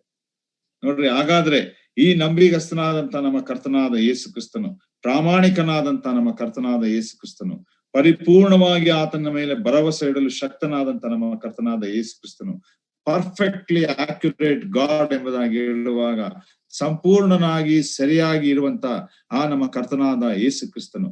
ಹಾಗಾದ್ರೆ ಈ ಸಭೆ ಆತನಿಗೆ ನಂಬಿಗಸ್ತಿಕೆಯಿಂದ ಇದೆಯಾ, ಅಪನಂಬಿಗಸ್ತಿಕೆಯಿಂದ ಇದೆಯಾ? ಇದನ್ನು ನಾವು ಆಲೋಚಿಸ್ಬೇಕು. ಆತನ ನಂಬಿಗಸ್ತಿಕೆ ಮತ್ತು ಸತ್ಯ ಸಾಕ್ಷಿ, ಆತನ ಸಾಕ್ಷಿ ಅದು ನಿಜವಾದಂಥದ್ದು, ಅದು ಸತ್ಯವಾದಂಥದ್ದು, ಅದ್ರಲ್ಲಿ ಯಾವ ಉರುಳಿಲ್ಲದೆ ಇರುವಂತದ್ದು ಅಲ್ಲ, ಅದು ಬಿದ್ದು ಹೋಗುವಂಥದ್ದಲ್ಲ ಆತನ ಸಾಕ್ಷಿ. ಆ ಸಾಕ್ಷಿಯ ನಿಮಿತ್ತವೇ ಅನೇಕ ಭಕ್ತರು ತಮ್ಮ ಪ್ರಾಣಗಳನ್ನ ಕೊಟ್ಟಿದ್ದಾರೆ. ಯೋಹಾನನನ್ನು ಕೂಡ 1ನೇ ಅಧ್ಯಾಯದಲ್ಲಿ ನಾವು ನೋಡುತ್ತಾ ಬಂದೆವು. ಪದ್ಮೋಸ್ ದ್ವೀಪದಲ್ಲಿ ಯೋಹಾನನ ಯಾಕಿದ್ದ? 2 ಕಾರಣ. ಒಂದು ದೇವರ ವಾಕ್ಯಕ್ಕೋಸ್ಕರ, ಅಂದ್ರೆ ಸತ್ಯಕ್ಕೋಸ್ಕರ, ಇನ್ನೊಂದು ಆತನ ಸಾಕ್ಷಿಗೋಸ್ಕರ. ನೋಡ್ರಿ, ಆ ರೀತಿಯಾಗಿ ಆ ಸತ್ಯ ಸಾಕ್ಷಿ ಎಂಬುದಾಗಿ ಕರ್ತನಾದ ಯೇಸು ಕ್ರಿಸ್ತನ ಲವೋದಿಕೀಯ ಸಭೆಗೆ ಎಚ್ಚರಿಸ್ತಾ ಇದ್ದಾನೆ. ಯಾಕಂದ್ರೆ ಆ ಸಭಾ ಮಧ್ಯದಲ್ಲಿ ಕ್ರಿಸ್ತನ ಸಾಕ್ಷಿ ಅನ್ನೋದು ಇರಲಿಲ್ಲ. ಒಂದು ವೇಳೆ ಇದ್ದರೂ ಕೂಡ ಅದು ತಣ್ಣಗೂ ಅಲ್ಲ, ಬೆಚ್ಚಗೂ ಅಲ್ಲದಂತ ರೀತಿಯಲ್ಲಿ ಇದ್ದಂತ ಸಾಕ್ಷಿಯಾಗಿತ್ತು ಎಂಬುದಾಗಿ ನಾವು ನೋಡ್ತೇವೆ. ಹಾಗಾದ್ರೆ ನಿಮ್ಮ ಜೀವಿತ, ನಮ್ಮ ಸಭೆಗಳು ಯಾವ ರೀತಿಯಾಗಿದೆ ಅದನ್ನ ನಾವು ಕುರಿತು ಆಲೋಚನೆ ಮಾಡುವಂತವ್ರು ಆಗಿರೋಣ. ಅನೇಕ ವಾಕ್ಯಗಳ ರೆಫರೆನ್ಸ್ಗಳುಂಟು. ನಾನು ಅದನ್ನ ಹೇಳ್ತಾ ಹೋದ್ರೆ ತುಂಬಾ ಸಮಯ ಹಿಡಿತದೆ. ಈಗ ನಾವು ಮುಂದಕ್ಕೆ ಹೋಗುವಂತವರಾಗಿರೋಣ. 3ನೇ ಗುಣ ಕರ್ತನಾದ ಯೇಸು ಕ್ರಿಸ್ತನ ಲವೋದಿಕೀಯ ಸಭೆಗೆ ಹೇಳ್ತಾನೆ ಏನಂದ್ರೆ, ದೇವರ ಸೃಷ್ಟಿಗೆ ಮೂಲನು ಎಂಬುದಾಗಿ. ನೋಡ್ರಿ, ದೇವರ ಸೃಷ್ಟಿಗೆ ಮೂಲನು ಎಂಬುದಾಗಿರುವಂತ ಮಾತಿನ ಅರ್ಥ, Christ is not the first among the creation. ಅಂದ್ರೆ ಸೃಷ್ಟಿಯಲ್ಲಿ ಕ್ರಿಸ್ತನು ಪ್ರಥಮನಲ್ಲ. ಅದೇ ತಪ್ಪಾದ ಬೋಧನೆಗಳು, ಅದೇ ತಪ್ಪಾದ ಅರ್ಥಗಳು. ಕೊಲಸ್ಯ ಸಭೆಯವರು ತಪ್ಪು ಅರ್ಥಗಳನ್ನ ಮಾಡಿಕೊಂಡದ್ದೇನೆಂದ್ರೆ, ಕರ್ತನಾದ ಯೇಸು ಕ್ರಿಸ್ತನು ಸೃಷ್ಟಿಯಲ್ಲಿ ಮೊದಲನೆಯವನು ಎಂಬುದಾಗಿ. ಕರ್ತನಾದ ಯೇಸು ಕ್ರಿಸ್ತನು ಎಂದಿಗೂ ಸೃಷ್ಟಿಯಲ್ಲ. God did not created Lord Jesus Christ. ದೇವರು ಎಂದಿಗೂ ಕರ್ತನಾದ ಯೇಸು ಕ್ರಿಸ್ತನನ್ನ ಸೃಷ್ಟಿಸಲಿಲ್ಲ. ನಾವು ಅದನ್ನ ಬಹಳ ಸ್ಪಷ್ಟವಾಗಿ ಅರ್ಥ ಮಾಡ್ಕೊಳ್ಬೇಕು. ಲವೋದಿಕೀಯ ಸಭೆಯಲ್ಲಿಯೂ ಕೂಡ ಅದೇ ತಪ್ಪು ಬೋಧನೆಗಳನ್ನ ಅವರು ಮಾಡ್ತಾ ಇದ್ರು. ಅವ್ರು ಹೇಳ್ತಾ ಇದ್ದೇನೆಂದ್ರೆ, ಕರ್ತನಾದ ಯೇಸು ಕ್ರಿಸ್ತನು ಸೃಷ್ಟಿಯೇ, ಎಲ್ಲಾ ಸೃಷ್ಟಿಗಳಲ್ಲಿ ಆತನು ಮೂಲನಾಗಿದ್ದಾನೆ ಅಥವಾ ಮೊದಲನೆಯವನಾಗಿದ್ದಾನೆ ಎಂಬುದಾಗಿ. ಆತನು ಮೊದಲನೆಯವನಲ್ಲ. Is the reason for all creation. ಆತನು ಮೂಲನಾಗಿದ್ದಾನೆ. ಎಲ್ಲಾ ಸೃಷ್ಟಿಗಳಿಗೆ ಆತನೇ ಕಾರಣನಾಗಿದ್ದಾನೆ. ನಾವು ಅನೇಕ ವಾಕ್ಯ ಓದ್ತೇವೆ. ಯೋಹಾನ ಸುವಾರ್ತೆ 1ನೇ ಅಧ್ಯಾಯ 3ನೇ ವಚನದಲ್ಲಿ ಓದ್ತೇವೆ. ಆತನಿಂದಲೇ ಎಲ್ಲವೂ ಉಂಟಾಯಿತು, ಆತನಿಗಾಗಿಯೇ ಎಲ್ಲವೂ ಉಂಟಾಯಿತು, ಆತನಿಲ್ಲದೆ ಒಂದೂ ಉಂಟಾಗಲಿಲ್ಲ. ಆತನಿಂದ ಉಂಟಾಯಿತೇ ಹೊರತು ಆತನು ಉಂಟು ಮಾಡಲ್ಪಡಲಿಲ್ಲ. ಪ್ರಿಯ, ಇದು ನಾವು ಬಹಳ ಸ್ಪಷ್ಟವಾಗಿ ಅರ್ಥ ಮಾಡಿಕೊಳ್ಳುವಂತವರು ನಾವು ಆಗಿರ್ಬೇಕು. ಯಾಕಂದ್ರೆ is the great creator of the universe. ಆತನು ಈ ಎಲ್ಲಾ ಸಂಗತಿಗಳು ನಾವು ನೋಡುವಂಥದ್ದು, ಕಾಣುವಂಥದ್ದು ಎಲ್ಲವನ್ನ ಸೃಷ್ಟಿಸಿದಂತವನೇ ಆತನಾಗಿದ್ದಾನೆ. ನಮ್ಮ ಕರ್ತನಾದ ಯೇಸು ಕ್ರಿಸ್ತನೇ ಆಗಿದ್ದಾನೆ. ಆತನಲ್ಲದೆ ಯಾವುದು ಸೃಷ್ಟಿಗಳು ಉಂಟಾಗಲಿಲ್ಲ ಎಂಬುದಾಗಿ ನಾವು ನೋಡುವಂತವರಾಗಿದ್ದೇವೆ. ಹಾಗಾದ್ರೆ ಆ ಒಂದು ಮಾನ್ಯತೆ, ಗೌರವವನ್ನ ನಮ್ಮ ಕರ್ತನಾದ ಯೇಸು ಕ್ರಿಸ್ತನಿಗೆ ನಾವು ಸಲ್ಲಿಸುವಂತವರು ನಾವು ಆಗಿದ್ದೇವೆಯಾ, ಕೊಡುವಂತವರು ಆಗಿದ್ದೇವೆಯಾ? ಈ ಒಂದು ವೇಳೆ ಈ ಸಭೆ, ಲವೋದಿಕೀಯ ಸಭೆ ಆ ವಿಷಯದಲ್ಲಿ ಅದು ಹಿಂದೆ ಬಿದ್ದಂಥದ್ದು ಅದಾಗಿತ್ತು. ಯಾಕಂದ್ರೆ ಸೃಷ್ಟಿಸಿದಂತ ನಮ್ಮ ಕರ್ತನಾದ ಯೇಸು ಕ್ರಿಸ್ತನೇ ಎಲ್ಲವನ್ನ, ಆಡಳಿತವನ್ನ ತನ್ನ ಕೈಯಲ್ಲಿ ಇಟ್ಟುಕೊಂಡು ನಡೆಸುವಂತ ದೇವರು ಆತನಾಗಿದ್ದಾನೆ ಎಂಬುದಾಗಿ ಕೂಡ ನಾವು ನೋಡುವಂತವರಾಗಿದ್ದೇವೆ. ಕೀರ್ತನೆ 114ನೇ ಕೀರ್ತನೆ, 108ನೇ ಕೀರ್ತನೆ, ಇಲ್ಲೆಲ್ಲ ನಾವು ಓದ್ತಾ ಬರ್ತೇವೆ. ಆತನ ಆ ಸೃಷ್ಟಿಯ ಮಹತ್ವಗಳನ್ನ, ಮಹಿಮೆಯನ್ನ, ವಿಶೇಷತೆಯನ್ನ ನಾವು ನೋಡುತ್ತಾ ಕಲಿಯುತ್ತಾ ಬರುವಂತವರು ನಾವು ಆಗಿದ್ದೇವೆ ಪ್ರಿಯರೇ. ಆದ್ರಿಂದ ಹೀಗೆ ನೋಡ್ರಿ, ಈ ಸೃಷ್ಟಿಕರ್ತನಿಗೆ ಸಲ್ಲತಕ್ಕಂತ ಆ ಗೌರವವನ್ನ ಈ ನಮ್ಮ ಲವೋದಿಕೀಯ ಸಭೆ ಅನ್ನುವಂಥದ್ದು ಅದು ಕೊಡ್ತಾ ಇರ್ಲಿಲ್ಲ. ಅದು ಏನು ಮಾಡ್ತಾ ಇತ್ತು ಅಂದ್ರೆ, ಆತ್ಮಿಕವಾದಂತ ಅರ್ಪಣೆಗಳನ್ನ ಮಾಡುವುದಕ್ಕೆ ಬದಲಾಗಿ ತನ್ನಲ್ಲಿದ್ದಂತ ಆಸ್ತಿ ಪಾಸ್ತಿಯ ಸಂಗತಿಗಳಿಂದ ದೇವರನ್ನ ಮೆಚ್ಚಿಸಲಿಕ್ಕೆ ಒಂದು ವೇಳೆ ಅದು ಪ್ರಯತ್ನ ಪಡ್ತಾ ಇತ್ತು. ಅದು ಮುಂದೆ ನಾವು ಕಲಿಯುವಾಗ ನೋಡ್ತೇವೆ. ಆ ಸಭೆಯ ಮನೋಭಾವ ಅದೇ ರೀತಿಯಾಗಿತ್ತು. ನಾವು ಅನೇಕ ಸಲ ಆಲೋಚನೆ ಮಾಡಬಹುದು, ನಾನು ಸಭೆಗೆ ತುಂಬಾ ಕಾಣಿಕೆ ಕೊಟ್ಟರೆ, ಆತ್ಮಿಕ ವಿಷಯಗಳಲ್ಲಿ ನಾನು ಸ್ವಲ್ಪ ಹಿಂದೆ ಇದ್ರೂ ಪರವಾಗಿಲ್ಲ, ಸಭೆ ಕೂಟಕ್ಕೆ ಬರದೇ ಇದ್ರೂ ಪರವಾಗಿಲ್ಲ, ನಾನು ಬಹಳ ಕಾಣಿಕೆಗಳನ್ನ ಕೊಡ್ತೇನೆ, ದೇವರನ್ನ ಮೆಚ್ಚಿಸ್ತಾ ಇದ್ದೇನೆ. ಆ ರೀತಿ ಯಾವುದು ಕೂಡ ಆ ಸಭೆಗಳಲ್ಲಿ ನಡೆಯುವಂತದ್ದಾಗಿರಬಾರದು. ಅದನ್ನೇ ಕರ್ತನಾದ ಯೇಸು ಕ್ರಿಸ್ತನು ಈ ಲವೋದಿಕೀಯ ಸಭೆಗೆ ಎಚ್ಚರಿಸುವಂತ ಸಂಗತಿ ಅದಾಗಿದೆ ಎಂಬುದಾಗಿ ನಾವು ನೋಡುವಂತವರಾಗಿದ್ದೇವೆ. ಆ ಸೃಷ್ಟಿಕರ್ತನು ಆ ಸಭೆಯ ಮದಲಿಂಗನಾಗಿದ್ದಾನೆ. ಆ ಮದಲಿಂಗನನ್ನ ಸನ್ಮಾನಿಸುವುದರಲ್ಲಿ ಲವೋದಿಕೀಯ ಸಭೆ ಪರಿಪೂರ್ಣವಾಗಿ ಸೋತು ಹೋಗಿತ್ತು ಎಂಬುದಾಗಿ ನಾವು ತಿಳ್ಕೊಳ್ಳುವಂತವ್ರು ಆಗಿದ್ದೇವೆ ಪ್ರಿಯರೇ. ನೋಡ್ರಿ, ಹೀಗೆ ಈ ರೀತಿ ಇದ್ದದ್ರಿಂದಲೇ ಕರ್ತನು ಮುಂದೆ ಆ ಸಭೆಗೆ ಹೇಳ್ತಾನೆ ಏನಂದ್ರೆ, ನೀನು ತಣ್ಣಗೂ ಅಲ್ಲ ಬೆಚ್ಚಗೂ ಅಲ್ಲ ಅನ್ನುವಂತ ಸ್ಥಿತಿ. 3 ವಿಷಯಗಳಲ್ಲಿಯೂ ಕೂಡ ಈ ಸಭೆ ಅದು ಕ್ರಿಸ್ತನ ಕುರಿತು ಆತನಿಗೆ ಸಲ್ಲತಕ್ಕಂತ ಮಹಿಮೆಗಳನ್ನ, ಸನ್ಮಾನವನ್ನ, ಗೌರವವನ್ನ ಸರಿಯಾಗಿ ಸಲ್ಲಿಸದೆ ಜೀವಿಸಿದಂತ ಒಂದು ಜೀವಿತ ಈ ಸಭೆಯ ಮಧ್ಯದಲ್ಲಿ ಇತ್ತು ಎಂಬುದಾಗಿ ನಾವು ನೋಡುವಂತವ್ರು ಆಗಿದ್ದಾರೆ. ಯಾಕೆ ಈ ಸಭೆ ಈ ಒಂದು ಸ್ಥಿತಿಗೆ ಬಂತು ಎಂಬುದಾಗಿ ನೋಡುವಾಗ ಮುಂದೆ ಅಲ್ಲಿ ಕರ್ತನಾದ ಯೇಸು ಕ್ರಿಸ್ತನು ಅನೇಕ ಕಾರಣಗಳನ್ನ, ಒಂದೊಂದೇ ಕಾರಣಗಳನ್ನ ಆತನ ಹೇಳುತ್ತಾ ಬರುವಂತವನು ಆಗಿದ್ದಾನೆ. ನೋಡ್ರಿ, ಈ ಸಭೆ ಇದ್ದಂತ ಆ ಟರ್ಕಿ ದೇಶದ ಸ್ವಲ್ಪ ಹಿನ್ನೆಲೆಯನ್ನ ನಾವು ನೋಡುವಾಗ ನಾವಲ್ಲಿ ನೋಡುವುದೇನೆಂದ್ರೆ, ಒಂದು ವೇಳೆ ಟರ್ಕಿ ದೇಶದಲ್ಲಿ ಈ ಸಭೆಯ ಸ್ಥಾಪನೆಯ ನಂತರ 1453ನೇ ಇಸ್ವಿಯ ತನಕ ಈ ಸ್ಥಳ ಕ್ರೈಸ್ತರಿಂದ ತುಂಬಿ ಹೋದಂತ ಒಂದು ಸ್ಥಳವಾಗಿತ್ತು. ಈ ಲಹೋದಿಕೆ ಇದ್ದಂತ ಸಭೆ 1453ನೇ ಇಸ್ವಿಯ ತನಕ ಕ್ರೈಸ್ತರಿಂದ ತುಂಬಿ ಹೋದಂತ ಸ್ಥಳವಾಗಿತ್ತು.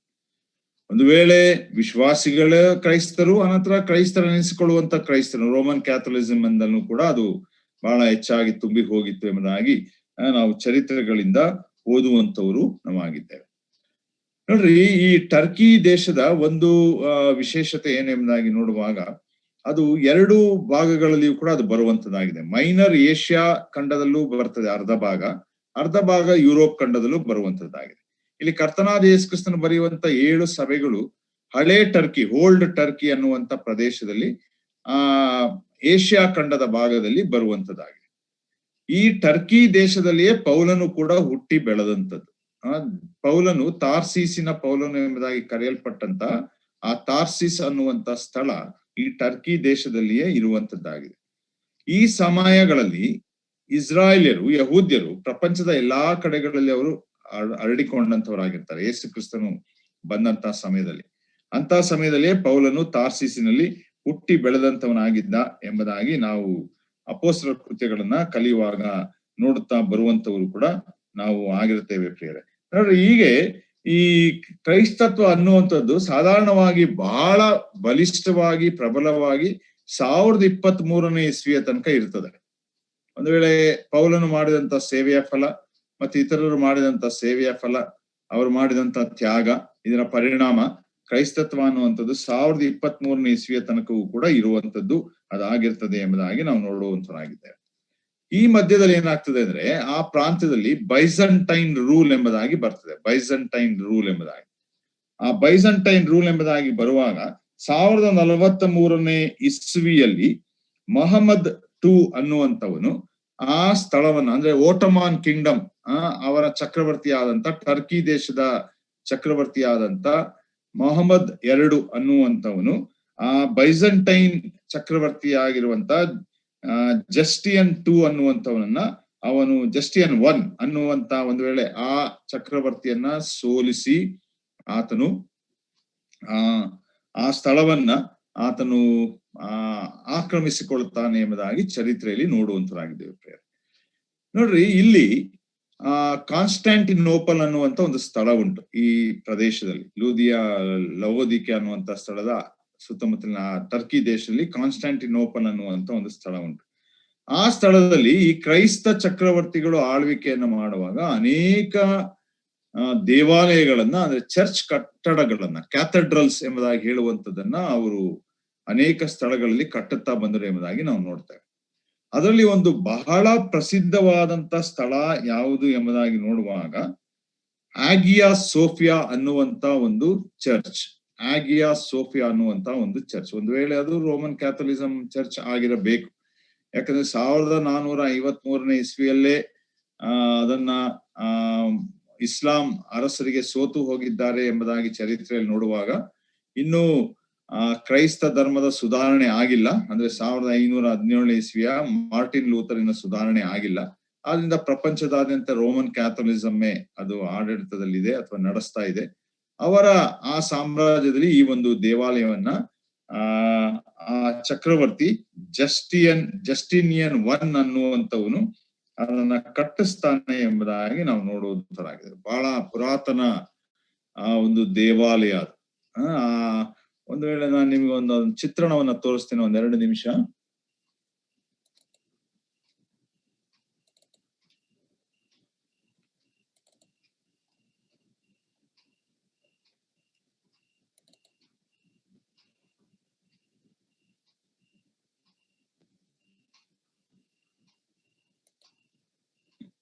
ನಾವ್ ಇದನ್ನ ಕಳೆದ ವಾರ ನೋಡಿದ್ದೇವೆ.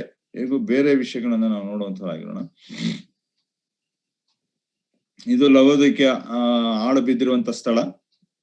ಇದೆಲ್ಲವೂ ಕೂಡ ಆಳು ಪಾಳಾಗಿರುವಂತ ಸ್ಥಳಗಳಿಂದ ಕಳೆದ ವಾರ ನೋಡಿದ್ದೇವೆ. ಇವನ್ನೆಲ್ಲ ಮತ್ತೆ ನೋಡುವಂತ ಅವಶ್ಯಕತೆ ಇಲ್ಲ. ಇದನ್ನ ಮತ್ತೆ ಪಳೆಯುಳಿಕೆಯಾಗಿ ಉಳಿಸಲ್ಪಟ್ಟಿವೆ ಎಂಬುದಾಗಿ ಕೂಡ ನಾವು ನೋಡುವಂತರಾಗಿದ್ದೇವೆ. ಅನಂತರ ಇಲ್ಲಿ ಛಿದ್ರವಾಗಿರುವಂತದ್ದು, ಯಾವ ಉಪಯೋಗಕ್ಕೆ ಬರೋದಂಥದ್ದು ಅಂದ್ರೆ ಒಂದು ಮನಸ್ಥಿತಿ ನೋಡುವಾಗ ತಣ್ಣಗೂ ಅಲ್ಲ ಬೆಚ್ಚಗೂ ಅಲ್ಲದಂತ ಸ್ಥಿತಿ, ಎಲ್ಲವೂ ಕೂಡ ಹಾಳಾಗಿ ನಷ್ಟವಾಗಿ ಬಿದ್ದಿರುವಂತ ವಿಷಯ. ಅನಂತರ ಇಲ್ಲಿರುವಂತ ಒಂದು ಓಪನ್ ಥಿಯೇಟರ್ ಅಥವಾ ರಂಗಮಂದಿರ ಅಥವಾ ಸ್ಟೇಡಿಯಂ ಎಂಬುದಾಗಿ ನಾವು ನೋಡಬಹುದು. ಇದೆಲ್ಲ ಆಗಿನ ಕಾಲದ್ದೇ, ಕರ್ತನಾದ ಯೇಸು ಕ್ರಿಸ್ತನು ಹೇಳಿದಂತ ಆ ಸಮಯದ ಸಂಗತಿಗಳೇ. ನೋಡ್ರಿ, ಇವೆಲ್ಲ ಅವಾಗ ಕಟ್ಟಲ್ಪಟ್ಟಂತ ಒಂದು ದೊಡ್ಡ ರಂಗಮಂದಿರ. ಆಗಿನ ಕಾಲದಲ್ಲೇ ಅದನ್ನ ಅವರು ಕಟ್ಟಿದ್ರು ಎಂಬುದಾಗಿ ನಾವು ನೋಡ್ತೇವೆ. ಅನಂತರ ನಾವು ನೋಡುವಾಗ ನೋಡ್ರಿ, ಇದೇನೆ ಸೋಫಿಯಾ ಆಗಿಯಾ ಚರ್ಚ್ ಇನ್ ಕಾನ್ಸ್ಟಂಟಿನೋಪಲ್ ಎಂಬುದಾಗಿ ನಾವು ನೋಡುವಂತರಾಗಿದೆ. ಟರ್ಕಿ ದೇಶದಲ್ಲಿರುವಂತ ಈ ಒಂದು ದೇವಾಲಯ, ಇದು ಕ್ರೈಸ್ತರ ದೇವಾಲಯ ಮತ್ತು ಆಗಿನ ಕಾಲಮಾನದಲ್ಲಿ ಬಹಳ ಅತಿ ದೊಡ್ಡ ದೇವಾಲಯ. ಸೈಂಟ್ ಪೀಟರ್ ಬ್ಯಾಸಲಿಕಾ ಇಟಾಲಿ ದೇಶದಲ್ಲಿ ಬಿಟ್ಟರೆ ಇದು ಒಂದು ದೊಡ್ಡ ದೇವಾಲಯ ಆಗಿತ್ತು ಎಂಬುದಾಗಿ ನಾವು ಗ್ರಹಿಸಿಕೊಳ್ಳಬಹುದು.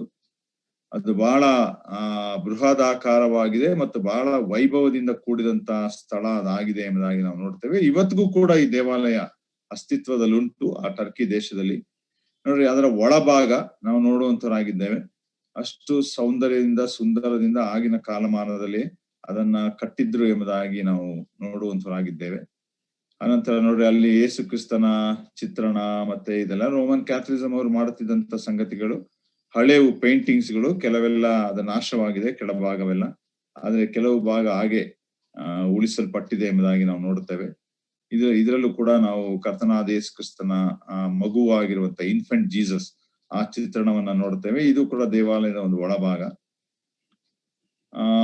ನೋಡ್ರಿ, ಹೀಗೆ ನಾವು ನೋಡ್ತಾ ಬರುವಾಗ ಯಾಕೆ ನಾನು ಇದನ್ನ ತೋರಿಸ್ತಾ ಬಂದೆ ಅಂದ್ರೆ, ಅನಂತರ 1023ನೇ ಇಸ್ವಿಯ ಈಚೆಗೆ ಈ ಎಲ್ಲ ಸ್ಥಳವನ್ನ ಮುಸಲ್ಮಾನರು ಆಕ್ರಮಿಸ್ತಾರೆ. ಮುಸಲ್ಮಾನರು ಆಕ್ರಮಿಸಿ ಒಂದು ಸಮಯದಲ್ಲಿ 90% ಇದ್ದಂತ ಕ್ರೈಸ್ತ ಸಮುದಾಯ ಅಥವಾ ಕ್ರೈಸ್ತ ಜನಸಂಖ್ಯೆ ಇವತ್ತಿನ ದಿವಸ ನೋಡುವಾಗ ನೀವು ನಂಬಲಿಕ್ಕಿಲ್ಲ, 1% ಕೂಡ ಜನಸಂಖ್ಯೆ ಟರ್ಕಿ ದೇಶದಲ್ಲಿ ಇವತ್ತಿಲ್ಲ. ಕ್ರೈಸ್ತ ಜನಸಂಖ್ಯೆ 1% ಕೂಡ, ಒಂದು ವೇಳೆ ಇಡೀ ಅವರ ಜನಸಂಖ್ಯೆಯಲ್ಲಿ ಕೇವಲ 1,30,000 ಜನರು ಮಾತ್ರ ಕ್ರೈಸ್ತರು ಅಲ್ಲಿ ಇಲ್ಲಿ ಇದ್ದಾರೆ ಹೊರತು ಪರಿಪೂರ್ಣವಾಗಿ ಅವರೆಲ್ಲರೂ ಮುಸಲ್ಮಾನರಾಗಿದ್ದಾರೆ ಎಂಬುದಾಗಿ ನಾವು ನೋಡುವಂತರಾಗಿದೆ. ನೋಡ್ರಿ, ಮುಸಲ್ಮಾನರಾಗಿರೋದಕ್ಕೆ ಇರುವಂತ ಕಾರಣ ಏನು ಎಂಬುದಾಗಿ ನಾವು ಒಂದು ವೇಳೆ ಸೂಕ್ಷ್ಮವಾಗಿ ಗ್ರಹಿಸುವುದಾದ್ರೆ, ಕರ್ತನಾದ ಯೇಸು ಕ್ರಿಸ್ತನು ಈ ಲವೋದಿಕೆಯ ಸಭೆಯಲ್ಲಿ ಇರುವಂತಹ ಕೆಲವು ಸಂಗತಿಗಳೇ ಆ ರೀತಿಯಾಗಿ ಕ್ರೈಸ್ತತ್ವ ಅನ್ನುವಂಥದ್ದು ಜಾರಿ ಹೋಗಲಿಕ್ಕೆ ಅದು ಅನುವು ಮಾಡಿಕೊಟ್ಟಿತ್ತು ಅಥವಾ ದಾರಿ ಮಾಡಿಕೊಟ್ಟಿತ್ತು ಎಂಬುದಾಗಿ ನಾವು ತಿಳ್ಕೊಳ್ಬಹುದು.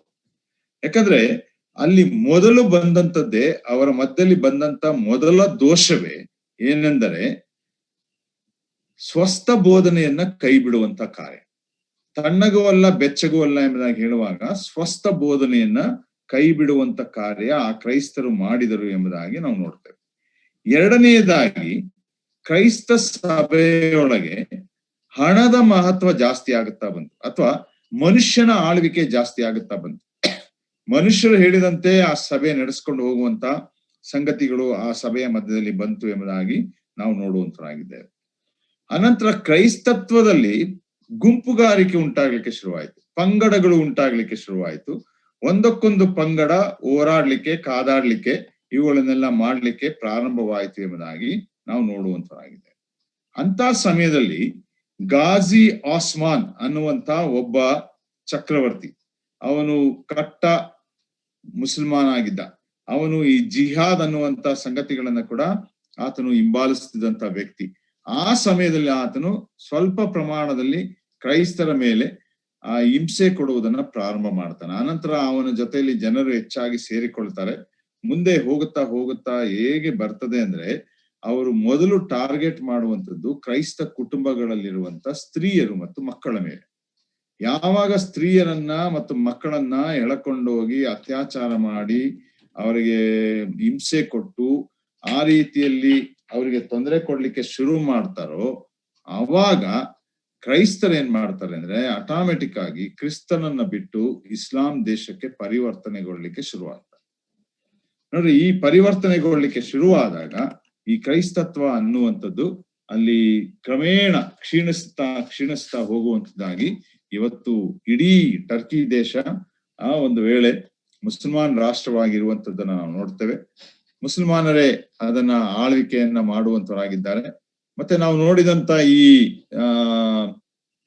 ಸೋಫಿಯಾ ಆಗ್ಯಾ ಚರ್ಚ್ ಅನ್ನುವಂತ ಈ ಚರ್ಚ್ ಇವತ್ತು ಮುಸಲ್ಮಾನರ ವಶದಲ್ಲುಂಟು. ಅದನ್ನ ಮೊದಲು ಅವರು ಮಸ್ಜಿದಿಯನ್ನಾಗಿ ಕನ್ವರ್ಟ್ ಮಾಡಿದ್ರು. ಅನಂತರ ಇವತ್ತಿನ ದಿವಸ ಅವರು ಇಸ್ಲಾಂ ಧರ್ಮದ ಒಂದು ದೊಡ್ಡ ಮ್ಯೂಸಿಯಂ ಆಗಿ ಮಾರ್ಪಡಿಸಿ ಅಲ್ಲಿ ಅನೇಕರು ಬಂದು ಅಲ್ಲಿ ಇರುವಂತದ್ದನ್ನ ಅನಂತರ ಒಂದ್ ನಿಮಿಷ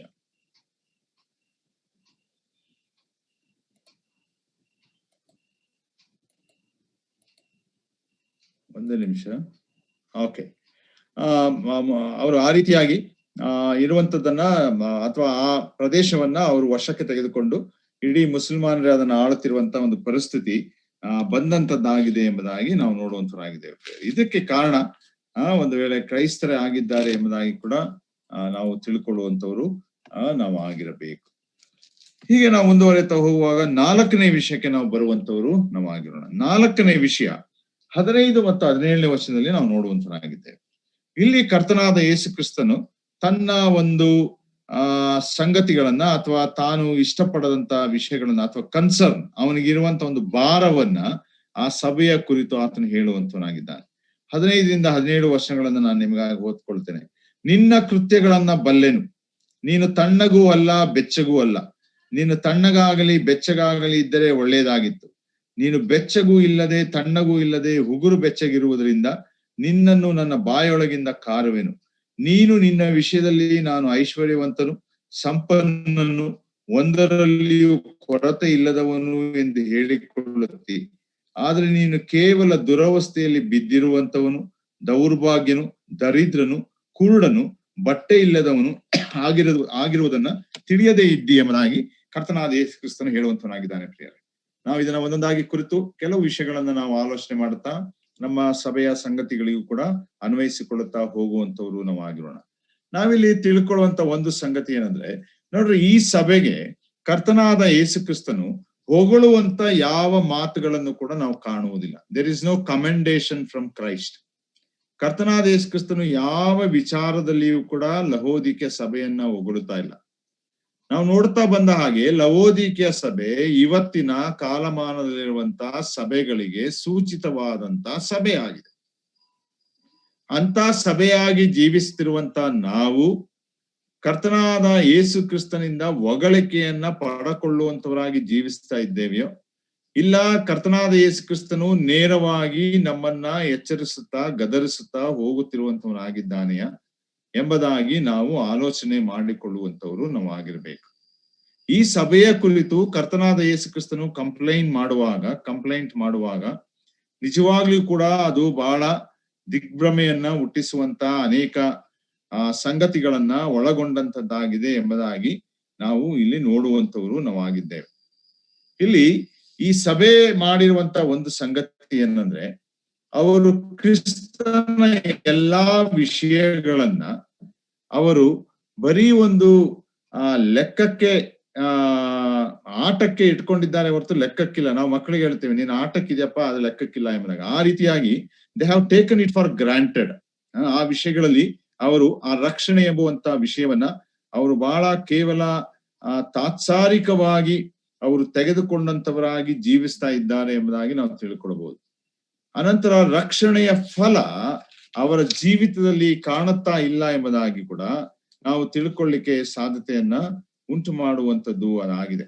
ಆದ್ರಿಂದ ವಿಶ್ವಾಸಿಗಳಾಗಿ ಪ್ರಿಯರೇ, ನಾವು ಈ ಸಭೆಯನ್ನ ಕರ್ತನಾದ ಯೇಸು ಕ್ರಿಸ್ತನ ಎಚ್ಚರಿಸುವಾಗ ನಾವು ಆ ವಿಷಯಗಳಲ್ಲಿಯೂ ಕೂಡ ತಿಳ್ಕೊಂಡಂತವರಾಗಿ ತಿದ್ದುಕೊಂಡು ಮುಂದೆ ಹೋಗುವಂತವರು ನಾವು ಆಗಿರಬೇಕು. ಯಾಕಂದ್ರೆ ಇಲ್ಲಿ ಆತನು ಹೇಳುವಾಗ ಆತನು ಮೊದಲನೇದಾಗಿ ಆತನು ಹೇಳ್ತಾನೆ ಏನಂದ್ರೆ, ನಿನ್ನ ಕೃತ್ಯಗಳನ್ನ ಬಲ್ಲೆನು, ನೀನು ತಣ್ಣಗೂ ಅಲ್ಲ ಬೆಚ್ಚಗೂ ಅಲ್ಲ ಎಂಬುದಾಗಿ ಕರ್ತನಾದ ಯೇಸು ಕ್ರಿಸ್ತನ್ ಹೇಳುವಂತಹ ಒಂದು ಸ್ಥಿತಿ. ನೋಡ್ರಿ, ತಣ್ಣಗೂ ಅಲ್ಲ ಬೆಚ್ಚಗೂ ಅಲ್ಲ ಎಂಬುದಾಗಿ ಹೇಳುವಾಗ ಅದರಿಂದ ಅರ್ಥ ಮಾಡಿಕೊಳ್ಳುವುದೇನೆಂದ್ರೆ ಒಂದು ಆ ಮಧ್ಯಸ್ಥಿಕೆಯ ಒಂದು ಸ್ಥಿತಿ ಅದಾಗಿದೆ ಎಂಬುದಾಗಿ ನಾವು ನೋಡುವಂತರಾಗಿದ್ದೇವೆ. ಒಂದು ವೇಳೆ ತಣ್ಣಗಾಗಿದ್ದರೆ ಅವರು ಬೆಚ್ಚಗಾಗುವಂತ ಅವಕಾಶವಿರ್ತಾ ಇತ್ತು. ಅಂದ್ರೆ ತಣ್ಣಗಾಗಿದ್ರೆ ಎಂಬುದಾಗಿ ಹೇಳುವಾಗ ಯೇಸು ಸ್ವಾಮಿಯನ್ನ ಕರೆಕ್ಟ್ ಆಗಿ ಹಿಂಬಾಲಿಸದೆ ತಿಳ್ಕೊಳ್ಳದೆ ಹೋಗಿದ್ರೆ ಅವರಿಗೆ ಕರ್ತನಾದ ಯೇಸು ಕ್ರಿಸ್ತನನ್ನ ತಿಳ್ಕೊಂಡು ತಮ್ಮನ್ನ ತಿದ್ದಿಕೊಂಡು ಸರಿಪಡಿಸಿಕೊಂಡು ಹೋಗುವಂತ ಅವಕಾಶ ಅವ್ರಿಗೆ ಇರ್ತಾ ಇತ್ತು. ಬೆಚ್ಚಗಿದ್ರೆ ಅವರ ಬೆಚ್ಚತನದಲ್ಲೇ ಮುಂದುವರಿಯುವಂತ ಅವಕಾಶ ಅವ್ರಿಗೆ ಇರ್ತಾ ಇತ್ತು. ಆದ್ರೆ ಈ ಒಂದು ಮಧ್ಯಸ್ಥಿಕೆಯ ಸ್ಥಿತಿ ನೋಡುವಾಗ ಅದ್ ಹೇಗಾಗ್ಬಿಟ್ಟಿದೆ ಅಂದ್ರೆ ತಣ್ಣಗೂ ಅಲ್ಲ ಬೆಚ್ಚಗೂ ಅಲ್ಲ ಆ ತರವಾದಂತ ಸ್ಥಿತಿ. ಈ ಕಡೆ ಅವರು ಬೆಚ್ಚಗಾಗ್ಲಿಕ್ಕೂ ಆಗ್ತಾ ಇಲ್ಲ, ಅಥವಾ ಬೆಚ್ಚಗೆ ಇದ್ದಂತವರಾಗಿ ಮುಂದೆ ಹೋಗ್ಲಿಕ್ಕೂ ಕೂಡ ಆಗದೆ ಇರುವಂತ ಒಂದು ಸ್ಥಿತಿ ಅದಾಗಿದೆ ಎಂಬುದಾಗಿ ನಾವು ನೋಡುವಂತವ್ರು ನಾವಾಗಿದ್ದೇವೆ. ಅದಕ್ಕೆ ಮುಖ್ಯ ಕಾರಣ ಏನಂದ್ರೆ there is no separation in life. ಕ್ರಿಸ್ತಿಯ ಜೀವಿತದಲ್ಲಿ ಪ್ರತ್ಯೇಕಿಸುವಿಕೆಯ ಜೀವಿತ ಇಲ್ಲ ಎಂಬುದಾಗಿ ನಾವು ತಿಳ್ಕೊಳ್ಳುವಂತವರಾಗಿದ್ದೇವೆ. ಕ್ರಿಸ್ತಿಯ ಜೀವಿತದಲ್ಲಿ ಪ್ರತ್ಯೇಕಿಸುವಿಕೆಯ ಜೀವಿತ ಇಲ್ಲ ಎಂಬುದಾಗಿ ನಾವು ತಿಳ್ಕೊಳ್ಳುವಂತವರಾಗಿದ್ದೇವೆ. ನೋಡ್ರಿ, ಒಂದು ಪ್ರತ್ಯೇಕತೆ ಬೇಕು. ನಮ್ಮ ಆಚಾರ ವಿಚಾರಗಳಲ್ಲಿ ಪ್ರತ್ಯೇಕತೆ ಬೇಕು, ನಮ್ಮ ಆತ್ಮಿಕ ವಿಷಯಗಳಲ್ಲಿ ಪ್ರತ್ಯೇಕತೆ ಬೇಕು, ವಾಕ್ಯವನ್ನ ನಂಬಿರುವಂತ ವಿಷಯಗಳಲ್ಲಿ ಪ್ರತ್ಯೇಕತೆ ಬೇಕು, ಸಭಾ ಜೀವಿತದಲ್ಲಿ ಪ್ರತ್ಯೇಕತೆ ಬೇಕು. ನೋಡ್ರಿ, ಎಲ್ಲಾ ವಿಷಯಗಳಲ್ಲಿ ನಮ್ಮಲ್ಲಿ ಪ್ರತ್ಯೇಕತೆ ಇರುವಂತದ್ದಾಗಿರಬೇಕು. ನಾನು ಈಗ ಹೇಳ್ತೇನೆ ಎಂಬುದಾಗಿ ನಾವು ಯಾರು ಬೇಜಾರು ಮಾಡ್ಕೊಳ್ಬೇಡ್ರಿ. ಅನೇಕ ಸಲ ನಾವು ಕರ್ತನಾದ ಯೇಸು ಕ್ರಿಸ್ತನನ್ನ ನಂಬಿದ್ದೇವೆ, ಆತನನ್ನೇ ಆತುಕೊಂಡು ಜೀವಿಸುವಂತವರಾಗಿರುತ್ತೇವೆ. ಆದ್ರೆ ನಾವು ಅನೇಕ ಸಲ ಬೇರೆ ಬೇರೆ ಸಂಪ್ರದಾಯಗಳ ಹಿನ್ನೆಲೆಗಳಿಂದ ಬಂದವರಾದಂತ ನಾವು ಯೇಸು ಸ್ವಾಮಿಯನ್ನ ನಂಬಿದಾಗ್ಯೂ ಕೂಡ ಆ ಸಂಪ್ರದಾಯಸ್ಥದ ಅಡಿಯಲ್ಲಿದ್ದಂತ ನಮ್ಮ ಕೆಲವು ಅಭ್ಯಾಸಗಳನ್ನ ಅಥವಾ ಉಡುವಂಥದ್ದು ತೊಡುವಂಥದ್ದು ಈ ಸಂಗತಿಗಳನ್ನ ನಾವು ಪರಿಪೂರ್ಣವಾಗಿ ಬಿಟ್ಟು ಬಿಡಲಿಕ್ಕೆ ಮನಸ್ಸು ಮಾಡುವಂತವರು ನಾವು ಆಗಿರುವುದಿಲ್ಲ. ಆ ರೀತಿಯಾದಂತಹ ಸಂಗತಿಗಳು ನಮ್ಮಲ್ಲಿ ಮತ್ತೆ ಅದು ಕಂಟಿನ್ಯೂ ಆಗುತ್ತದೆ, ಮುಂದುವರಿಯುತ್ತದೆ ಎಂಬುದಾಗಿ ಹೇಳುವುದಾದ್ರೆ ಪ್ರಿಯರೇ, ನಾವು ಮತ್ತೆ ತಣ್ಣಗೂ ಅಲ್ಲ ಬೆಚ್ಚಗೂ ಅಲ್ಲದಂತ ಒಂದು ಸ್ಥಿತಿಗೆ ತಲುಪುವಂತವರಾಗಿರ್ತೇವೆ ಎಂಬುದಾಗಿ ನಾವು ತಿಳ್ಕೊಳ್ಳುವಂತವರು ಆಗಿರ್ಬೇಕು.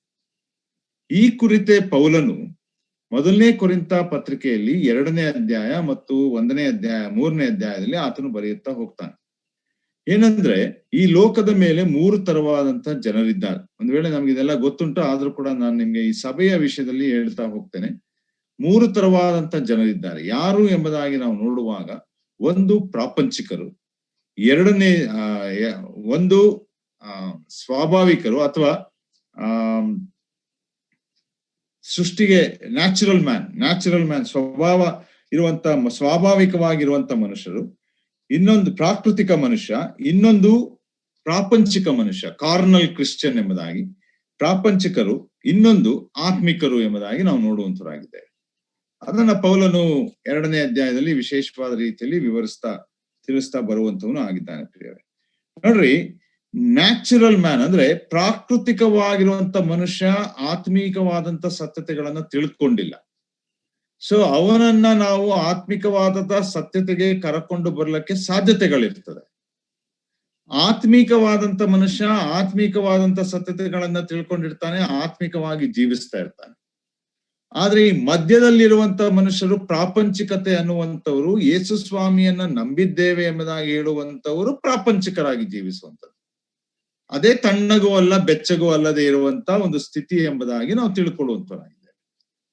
ಒಂದು ವೇಳೆ ಈ ಪ್ರಪಂಚದಲ್ಲಿನ ಎಲ್ಲಾ ಕ್ರೈಸ್ತ ಸಮುದಾಯವನ್ನ ನಾವು ನೋಡುವಾಗ ಈ ಪ್ರಪಂಚದ ಜನಸಂಖ್ಯೆ 770 ಕೋಟಿ ಇದೆ. ಇವತ್ತಿನ ಜನಸಂಖ್ಯೆ 770 ಕೋಟಿ.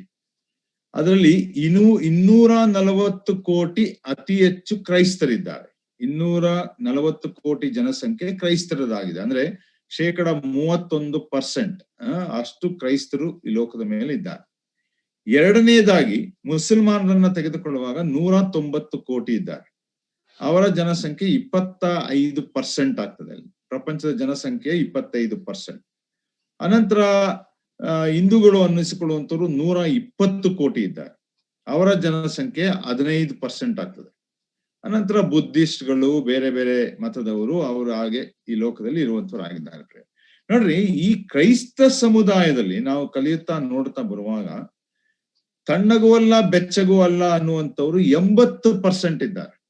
ಅರ್ಥ ಮಾಡ್ಕೊಳ್ರಿ, ತಣ್ಣಗೂ ಅಲ್ಲ ಬೆಚ್ಚಗೂ ಅಲ್ಲ ಅನ್ನುವಂಥವ್ರು 80%. ನಾವು ಕ್ರೈಸ್ತರು ಅಂತಾರೆ, ಯೇಸು ಸ್ವಾಮಿ ನಮ್ಮ ದೇವರಂತಾರೆ, ನಾವು ಯೇಸು ಸ್ವಾಮಿನ ನಂಬಿದೇವಂತಾರೆ, ನಮಗೆ ನಮ್ಮದೇ ಆದಂತ ಸಭೆ ಇದೆ ಅಂತಾರೆ, ನಮ್ಮದೇ ಆದಂತ ಪಾಸ್ಟರ್ಗಳಿದ್ದಾರೆ, ಗುರುಗಳಿದ್ದಾರೆ ಅಂತಾರೆ.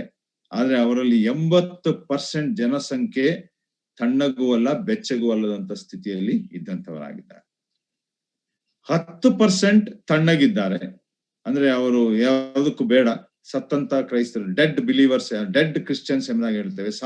ಸಾರ್ದಿಸ್ ಸಭೆಗೆ ಯೇಸು ಸ್ವಾಮಿ ಹೇಳ್ತಾ ಬಂದ ಏನಂದ್ರೆ, ನೀನು ಜೀವಿಸುವನೆಂಬುದಾಗಿ ನೆನೆಸಿದ್ದಿ, ಆದ್ರೆ ನೀನು ಸತ್ತಿದ್ದಿ ಎಂಬುದಾಗಿ ಯೇಸು ಸ್ವಾಮಿ ಹೇಳ್ತಾ ಬಂದ. ಸಾರ್ದಿಸ್ ಸಭೆಗೆ ಆ ರೀತಿಯಾಗಿ ತಣ್ಣಗಿರುವಂತ ಒಂದು ಸ್ಥಿತಿ. ಇನ್ನು 10% ನಿಜವಾಗ್ಲೂ ಕೂಡ ಕಾರ್ಯ ಎಂಬುದಾಗಿ ನಾವು ನೋಡುವಂತವರು ನಾವಾಗಿದ್ದೇವೆ ಪ್ರಿಯರೇ. ನೋಡ್ರಿ, ಹೀಗೆ ಈ ತಣ್ಣಗೂ ಅಲ್ಲ ಬೆಚ್ಚಗೂ ಅಲ್ಲದಂತ ಈ ಲವೋದಿಕೆಯ ಸಭೆಯ ಸ್ಥಿತಿ ನಮ್ಮ ನಿಮ್ಮ ಸಭೆಗಳ, ನನ್ನ ನಿನ್ನ ವೈಯಕ್ತಿಕ ಕ್ರಿಸ್ತಿಯ ಜೀವಿತದ ಸ್ಥಿತಿ ಆಗಿದೆಯಾ ಎಂಬುದಾಗಿ ನಾವು ನೋಡುವಂತವ್ರು ನಾವಾಗಿದ್ದೇವೆ. ಈ ತಣ್ಣಗೂ ಅಲ್ಲ ಬೆಚ್ಚಗೂ ಅಲ್ಲ ಅನ್ನುವಂತ ಸ್ಥಿತಿ ಕ್ರಿಸ್ತನ ಸಭೆಯಲ್ಲಿ ಬಹಳ ಅಪಾಯಕಾರಿಯಾದಂತ ಸ್ಥಿತಿ. ಅದಕ್ಕಾಗಿಯೇ ಕರ್ತನಾದ ಯೇಸು ಕ್ರಿಸ್ತನು ಅದರ ಕುರಿತು ಚಿಂತೆ ಮಾಡುವಂತವನಾಗಿ ತಿಳಿಸ್ತಾ ಇದ್ದಾನೆ. ಅನಂತರ ಇವರು ಒಂದು ವೇಳೆ ಅವರನ್ನ ನಾವು ಕಪಟಿಗಳು ಎಂಬುದಾಗಿ ಕೂಡ ಕರೀಲಿಕ್ಕೆ ಸಾಧ್ಯತೆ ಉಂಟು. ಕಪಟತನ ನಮ್ಮಲ್ಲಿ ಇರುವಂತದ್ದು ಅದಾಗಿದೆ ಎಂಬುದಾಗಿ ನಾವು ತಿಳ್ಕೊಳ್ಬೇಕು. ಅನಂತರ ಮೂರನೇದಾಗಿ, ನಮ್ಮ ರಕ್ಷಣೆ ಅನ್ನುವಂಥದ್ದು ಎಷ್ಟು ಯಥಾರ್ಥವಾಗಿದೆ ಎಂಬುದಾಗಿ ಅವರಿಗೆ ಗೊತ್ತಿಲ್ಲ. ಆ ರೀತಿಯಾದಂತ ಒಂದು ಸ್ಥಿತಿಯು ಕೂಡ ತಣ್ಣಗೂ ಅಲ್ಲ ಬೆಚ್ಚಗೂ ಅಲ್ಲ ಎಂಬುದಾಗಿರುವಂತ ಒಂದು ಸ್ಥಿತಿ ಎಂಬುದಾಗಿ ನಾವು ನೋಡುವಂತರಾಗಿದ್ದೇವೆ. ನಾಲ್ಕನೇದಾಗಿ, ಸುವಾರ್ತೆಯ ಬಲವನ್ನ ಅವರು ಅರಿತಂತವರಾಗಿಲ್ಲ. ನಿಜವಾಗ್ಲೂ ಸುವಾರ್ತೆ ನನ್ನನ್ನ ನಿನ್ನನ್ನ ಕ್ರೈಸ್ತನನ್ನಾಗಿ ಮಾಡಿದ್ದರೆ ಅದರ ಬಲವನ್ನ ಅರಿತುಕೊಂಡಂತವರಾಗಿ ನಾವು ಜೀವಿಸುವಂತವರು ಆಗಿರಬೇಕು. ಅನಂತರ ಇವರ ಸ್ಥಿತಿ ಏನಂದ್ರೆ, ಇವರು ತಪ್ಪದೆ ಸಭೆಗಳಿಗೆ ಹೋಗುವಂತವರಾಗಿರ್ತಾರೆ, ಚರ್ಚ್ಗಳಿಗೆ ಹೋಗುವಂತವರಾಗಿರ್ತಾರೆ. ಆ ಕ್ರಿಸ್ತನು ಕೂಡ ನಮಗೆ ಗೊತ್ತಿದೆ, ಆತನು ದೇವರಾಗಿದ್ದಾನೆ ಎಂಬುದಾಗಿ ಹೇಳುವಂತವರೇ ಆಗಿರುತ್ತಾರೆ. ಆದ್ರೂ ಕೂಡ ಅದಕ್ಕೆ ತಕ್ಕ ಹಾಗೆ ಅವರು ಜೀವಿಸುವಂತವರು ಆಗಿಲ್ಲ. ಇನ್ನೊಂದು ಸ್ಥಿತಿ ಅವರಲ್ಲಿ ಇರುವಂತದ್ದೇನೆಂದ್ರೆ ಸೆಲ್ಫ್ ರೈಚಸ್ನೆಸ್, ಸ್ವನೀತಿ. ಪೌಲನು ಬಹಳ ಸ್ಪಷ್ಟವಾಗಿ ಕೊರಿಂಥ ಪತ್ರಿಕೆಯಲ್ಲಿ ಬರೀತಾನೆ, ಸ್ವನೀತಿಯನ್ನ ಅವಲಂಬಿಸಿ ಜೀವಿಸುವಂತವನು ಪಾಪಿಯಾಗಿದ್ದಾನೆ ಎಂಬುದಾಗಿ. ನೋಡ್ರಿ, ಅವರದೇ ನೀತಿ, ಅವರದೇ ನೀತಿವಂತಿಕೆ, ಅವರದೇ ಒಂದು ಧರ್ಮ, ಅವರದೇ ಒಂದು ರೀತಿ, ಆ ರೀತಿಯಾದಂತಹ ಜೀವಿತ. ಕಡೆಯದಾಗಿ ಮತ್ತೆ ಇನ್ನೊಂದು ನೋಡ್ತೇವೆ ನಾವು, ಅವರು ಕರ್ತನಾದ ಯೇಸು ಕ್ರಿಸ್ತನ ನಾಮಕ್ಕೆ ಕಳಂಕವನ್ನ ತರುವಂತವರಾಗಿದ್ದಾರೆ.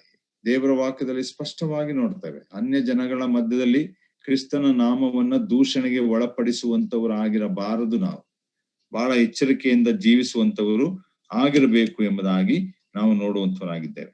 ನೋಡ್ರಿ, ಅವರು ಬಹಳ ತಾತ್ಸಾರ ಮನೋಭಾವದವರು, ಒಂದರ ಸೋಮಾರಿತನದಲ್ಲಿರುವಂತವರು, ತಮ್ಮದೇ ಆದದರಲ್ಲಿ ತೃಪ್ತಿ ಪಡುವಂತವರು, ಅನಂತರ ಅರೆ ಮನಸ್ಸುಳ್ಳಂತ ಒಂದು ಮನೋಭಾವ, ಅನಂತರ ಯಾರಾದ್ರನ್ನ ಒಬ್ಬರನ್ನ ವಹಿಸಿಕೊಂಡು ಮುಂದೆ ಹೋಗುವಂತ ಒಂದು ಜೀವಿತ, ಹೆಚ್ಚಾಗಿ ಮಾತಾಡುತ್ತಾರೆ ಹೊರತು ಆ ಮಾತಿಗನುಸಾರವಾಗಿ ನಡೆಯುವಂತವರಾಗಿಲ್ಲ ಎಂಬುದಾಗಿ ನಾವು ಇದರ ಮುಖಾಂತರ ತಿಳ್ಕೊಡುವಂತವ್ರು ನಾವಾಗಿದ್ದೇವೆ ಪ್ರಿಯರೇ.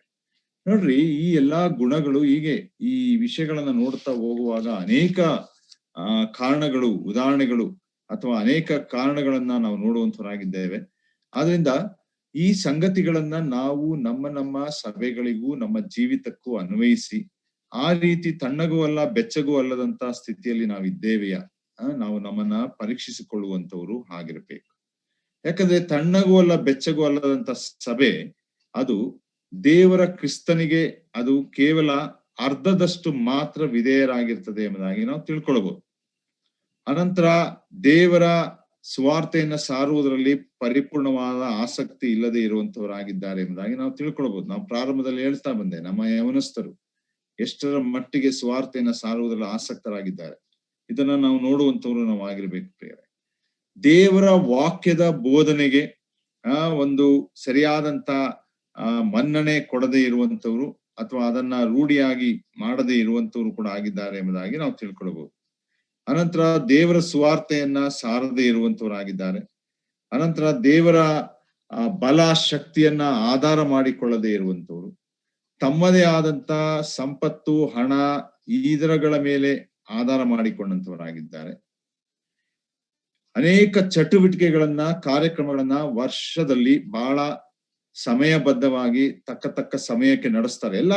ಎಲ್ಲಾ ಕೂಟಗಳನ್ನ, ಆನ್ಯುಯಲ್ ಮೀಟಿಂಗ್ ನಡೆಯುತ್ತೆ, ಸ್ತ್ರೀಯರ ಕೂಟ ನಡೆಯುತ್ತೆ, ಆಮೇಲೆ ಆನ್ಯುಯಲ್ ಸಂಡೇ ಕ್ಲಾಸ್ ನಡೆಯುತ್ತೆ, ಯವನಸ್ಥರ ಕೂಟ ನಡೆಯುತ್ತೆ, ಸುವಾರ್ಥ ಕೂಟ ನಡೆಯುತ್ತೆ, ಇವೆಲ್ಲ ಮಾಡ್ತಾರೆ. ಆದ್ರೆ ಕ್ರಿಸ್ತನಿಗೆ ಪರಿಪೂರ್ಣವಾಗಿ ಒಳಪಟ್ಟಂತವರಾಗಿಲ್ಲ ಎಂಬುದಾಗಿ ನಾವು ನೋಡುವಂತವರಾಗಿರ್ತೇವೆ. ಸಭೆಯ ಕೂಟಗಳಿಂದ ಹೆಚ್ಚಾಗಿ ದೂರ ಇರುವಂತವರಾಗಿರ್ತಾರೆ, ಭಾನುವಾರವನ್ನ ಒಂದು ಹೊರತುಪಡಿಸಿ. ನೋಡ್ರಿ, ಹೀಗೆ ಈ ಗುಣಗಳನ್ನ, ಅನೇಕ ಗುಣಗಳನ್ನ ನಾವು ನಮ್ಮಲ್ಲಿ ಪರೀಕ್ಷೆ ಮಾಡಿಕೊಂಡಂತವರಾಗಿ ನಾವು ನಮ್ಮನ್ನೇ ತಿದ್ದಿಕೊಂಡು ಮುಂದೆ ಹೋಗುವಂತವರು ನಾವಾಗಿರ್ಬೇಕು ಪ್ರಿಯರೇ. ಆದ್ರಿಂದ ಕರ್ತನಾದ ಯೇಸು ಕ್ರಿಸ್ತನು ಈ ಗುಣವನ್ನ ಎದುರಿಸಿ ಆ ಲಹೋದಿಕೆ ಸಭೆಗೆ ನೇರವಾಗಿ ಆತನು ಬರೆಯುತ್ತಾ ಇದ್ದಾನೆ. ಏನಂದ್ರೆ, ನೀನು ತಣ್ಣಗೂ ಅಲ್ಲ ಬೆಚ್ಚಗೂ ಅಲ್ಲದಂತ ಸ್ಥಿತಿಯಲ್ಲಿ ಇದ್ದಿ, ನೀನು ತಣ್ಣಗಾಗಲಿ ಬೆಚ್ಚಗಾಗಲಿ ಇದ್ದರೆ ಒಳ್ಳೇದಾಗಿತ್ತು. ನೀನು ಬೆಚ್ಚಗೂ ಅಲ್ಲದೆ ತಣ್ಣಗೂ ಇಲ್ಲದೆ ಉಗುರು ಬೆಚ್ಚಗಿರುವುದರಿಂದ ನಿನ್ನನ್ನು ನನ್ನ ಬಾಯೊಳಗಿಂದ ಕಾರುವೆನು ಎಂಬುದಾಗಿ ಆತನು ಹೇಳುವಂತ ಒಂದು ಮಾತು. ನಿನ್ನನ್ನು ನಾನು ನನ್ನ ಬಾಯೊಳಗಿಂದ ಕಾರುವೆನು ಎಂಬುದಾಗಿ ಹೇಳುವಂತ ಒಂದು ಮಾತು. ಅಂದ್ರೆ ನಾವು ಕಾರುವಂತದ್ದು ಎಂಬುದಾಗಿ ಮಾಡುವಾಗ ಯಾವುದು ನಮ್ಮ ದೇಹಕ್ಕೆ ಹೊಂದಿಕೊಳ್ಳುವುದಿಲ್ಲವೋ ಅಂಥದ್ದನ್ನೇ ನಾವು ಕಾರುತ್ತೇವೆ, ಹೊರಗಡೆ ಹಾಕ್ತೇವೆ. ಯಾವುದು ದೇಹಕ್ಕೆ ಇಷ್ಟವಿಲ್ಲವೋ ಅದು ಹೊಟ್ಟೆಯೊಳಗೆ ಹೋಗುವಾಗ ಅದನ್ನು ನಾವು ಹೊರಗಡೆ ಹಾಕುವಂತದ್ದಾಗಿರ್ತದೆ. ಅದು ಒಂದು ಶರೀರದ ಒಂದು ಕ್ರಮ. ಹಾಗಾದ್ರೆ ಕರ್ತನಾದ ಯೇಸು ಕ್ರಿಸ್ತನು ನನ್ನ ಬಾಯೊಳಗಿಂದ ನಿನ್ನನ್ನ ಕಾರುವೆನು ಎಂಬುದಾಗಿ ಹೇಳುವಾಗ ನಾವೆಲ್ಲರೂ ಕೂಡ ಕರ್ತನಾದ ಯೇಸು ಕ್ರಿಸ್ತನ ವಧಿಕೆಯ ಅಡಿಯಲ್ಲಿ ನಾವು ಇದ್ದಂತವರಾಗಿದ್ದೇವೆ. ಕೊಲಸ್ಯ ಪತ್ರಿಕೆಯಲ್ಲಿ ನಾವು ನೋಡುವ ಹಾಗೆ ಕ್ರಿಸ್ತನೆಂಬ ಶಿರಸ್ಸಿನ ಅಡಿಯಲ್ಲಿ ನಾವು ಇರುವಂತವರಾಗಿದ್ದೇವೆ. ಆತನ ಶಿರಸ್ಸಿನ ಹೊಂದಿಕೆಯನ್ನ ಹೊಂದಿದಂತವರು ನಾವಾಗಿದ್ದೇವೆ. ಅದೆಲ್ಲ ಆಗಿ ನಾವು ಕ್ರಿಸ್ತನು ಒಂದು ವೇಳೆ ಅದನ್ನು ಇಷ್ಟಪಡದಂತ ಜೀವಿತಗಳನ್ನ ನಾವು ಜೀವಿಸ್ತಾ ಇದ್ದೀವಿ ಎಂಬುದಾಗಿ ಹೇಳುವಾಗ ಕರ್ತನಾದ ಯೇಸು ಕ್ರಿಸ್ತನು ಹೇಳುವುದೇನೆಂದ್ರೆ, ನಾನು ನಿನ್ನನ್ನ ನನ್ನೊಳಗೆ ಇಟ್ಟುಕೊಳ್ಳಿಕ್ಕೆ ಇಷ್ಟವಿಲ್ಲ ಎಂಬುದಾಗಿ, ನಾನು ನಿನ್ನನ್ನ ಕಾರುತ್ತೇನೆ ಎಂಬುದಾಗಿ. ಎಷ್ಟು ಒಂದು ಕಠಿಣವಾದಂತ ಒಂದು ಸ್ಥಿತಿ ಪ್ರಿಯರೇ. ಕ್ರಿಸ್ತನು ನಮ್ಮನ್ನ ಹೊರಗೆ ಹಾಕುವಂತ ಒಂದು ಸ್ಥಿತಿಗೆ ನಾವು ತಲುಪಿದಂತವರು ನಾವಾಗಿದ್ದೇವೆಯಾ? ನಾವು ಆಲೋಚನೆಯನ್ನ ಮಾಡಿಕೊಳ್ಳುವಂತವರು ನಾವಾಗಿರೋಣ. ಯಾಕಂದ್ರೆ ಈ ಲಹೋದಿಕೆ ಸಭೆ ಅದು ಆಲೋಚನೆ ಮಾಡ್ತು ಏನಂದ್ರೆ, ನಾನು ಶ್ರೀಮಂತಿಕೆಯಲ್ಲಿದ್ದೇನೆ, ನಾನು ಆಸ್ತಿ ಪಾಸ್ತಿಗಳನ್ನ ಹೊಂದಿದಂತವನಾಗಿದ್ದೇನೆ, ನನಗಿರುವಂತದ್ದು ಸಾಕು. ಅನಂತರ ಅದರ ಮೇಲೆ ಅದು ಕೇಂದ್ರೀಕೃತವಾಗಿದೆ, ಸೆಲ್ಫ್ ಸೆಂಟರ್ಡ್. ಅನಂತರ ನಾನು ಸ್ವತಂತ್ರವಾಗಿದ್ದೇನೆ. ಅನಂತರ ತನ್ನನ್ನೇ ಕೊಚ್ಚಿಕೊಳ್ಳುವಂತ ಒಂದು ರೀತಿ, ಈ ತರವಾದಂತ ಮನೋಭಾವಗಳಿಂದ ಈ ಸಭೆ ಇತ್ತು. ನಾವು ಕೆಳಗೆ ಓದ್ತೇವೆ, ದೇವರ ಚಿತ್ತವಾದ ಮುಂದಿನ ವಾರ ಅದನ್ನ ನಾವು ಮುಂದೆ ಅಧ್ಯಯನ ಮಾಡಿಕೊಂಡು ಹೋಗುವಂತವರಾಗಿರೋಣ.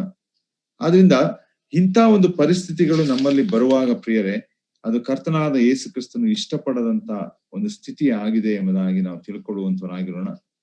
ನಾವು ಅದನ್ನ ಕುರಿತು ಎಚ್ಚರಿಸಲ್ಪಡುವಂತವರಾಗಿರ್ಬೇಕು. ವಾಕ್ಯದಲ್ಲಿ ಕೂಡ ನಾವು ನೋಡ್ತಾ ಬರುವ ಹಾಗೆ ಕರ್ತನು ಲಹೋದಿಕೆ ಸಭೆಗೆ ಎಚ್ಚರಿಸ್ತಾ ಬರುವ ಹಾಗೆ ನಾವು ಆ ಎಚ್ಚರಿಕೆಗಳನ್ನ ನಮ್ಮ ಜೀವಿತಕ್ಕೂ ಕೂಡ ತೆಗೆದುಕೊಂಡು ಸರಿಪಡಿಸಿಕೊಂಡಂತವರಾಗಿ ನಾವು ಜೀವಿಸುವಂತವರಾಗಿರೋಣ. ಯಾಕಂದ್ರೆ ಅನೇಕ ಸಭೆಗಳು 4 ವಿಷಯಗಳ ಮೇಲೆ ತನ್ನನ್ನ ಹೆಚ್ಚಿಸಿಕೊಳ್ತದೆ. ಏನಂದ್ರೆ, ಆ 4 ವಿಷಯಗಳನ್ನು ಹೇಳಿ ನಾನು ನಿಲ್ಲಿಸ್ತೇನೆ. ಏನಂದ್ರೆ, ಐ ಹ್ಯಾವ್ ದ ಮೆಂಬರ್ಸ್, ಅಂದ್ರೆ ನನಗೆ ಜನರಿದ್ದಾರೆ, ಜನರ ಸಂಖ್ಯೆ ಇದೆ. I have the numbers of members. ಅಂದ್ರೆ ನಾವು ಅನೇಕ ಸಲ ನೋಡ್ತೇವೆ, ನೋಡ್ರಿ ಆ ಸಭೆಯಲ್ಲಿ ಇಷ್ಟು ಜನಸಂಖ್ಯೆ ಇದ್ದಾರಂತೆ, ಇಷ್ಟು ಜನ 10,000 ಜನ ಇದ್ದಾರಂತೆ, 3 ಆರಾಧನೆ ನಡೆಸ್ತಾರಂತೆ, 4 ಆರಾಧನೆ ನಡೆಸ್ತಾರಂತೆ. ಆಂಧ್ರ ಪ್ರದೇಶದಲ್ಲಿ ಯಾವ್ದೋ ಒಂದು ಸಭೆಯಲ್ಲಿ 1 ಲಕ್ಷಕ್ಕಿಂತ ಹೆಚ್ಚು ಜನರು ಬರ್ತಾರಂತೆ. ಹೀಗೆ ನಾನಾ ತರವಾದಂತ ರೀತಿಯಲ್ಲಿ ಹೇಳಿಕೊಳ್ಳುವಂತರಾಗಿರ್ತೇವೆ. ಓಕೆ, ಇರ್ಲಿ, ಸಂತೋಷ. ಅಷ್ಟು ಜನಸಂಖ್ಯೆ, ಕಾಂಗ್ರಿಗೇಷನ್ ಇದೆ, ಮೆಂಬರ್ಸ್ ಇದೆ ಅನ್ನೋದಾದ್ರೆ ದೇವ್ರ ಸ್ತೋತ್ರ. ಆದ್ರೆ ಅದರ ಮಧ್ಯದಲ್ಲಿ ನಾವು ಯಾವ ರೀತಿ ಇದೆ, ಆ ಮೆಂಬರ್ಸ್ ಇದ್ದಾರೆ ಅನ್ನೊಂದ್ಕೊಂಡೇ ಕೊಚ್ಚಿಕೊಂಡು ನಾವು ಹೋಗುವಂತವರಾಗಿದ್ದೇವೆ. ನೋಡಿ, it is not the sitting capacity of the church.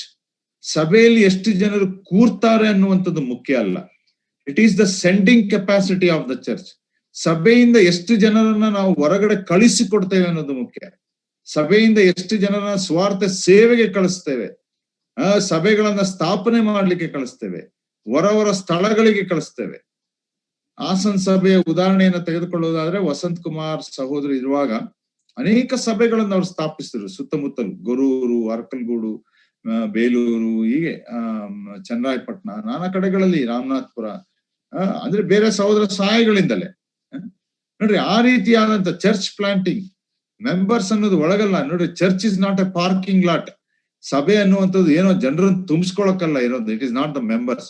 ಎರಡನೇ ಸಂಗತಿ ಏನಂದ್ರೆ, ನಮ್ಮಲ್ಲಿ ಹೆಗ್ಗಳಿಕೆ, ವಿ ಹ್ಯಾವ್ ದ ಮಿನಿಸ್ಟರ್ಸ್. ಅಂದ್ರೆ ನಮ್ಮಲ್ಲಿ ಒಳ್ಳೊಳ್ಳೆ ಬೋಧಕರಿದ್ದಾರೆ, ಒಳ್ಳೆ ಬೋಧನೆಗಳನ್ನ ಮಾಡ್ತಾರೆ, ಸಂತೋಷ. ಆ ಬೋಧನೆಗಳನ್ನ ಮಾಡುವಾಗ ಕೇಳಿಸಿಕೊಳ್ಳದೆ ಹೋದ್ರೆ ಲಹೋದಿಕೆ ಸಭೆಯ ಸ್ಥಿತಿಗೆ ನಾವು ಇಳಿದು ಬರ್ತೇವೆ.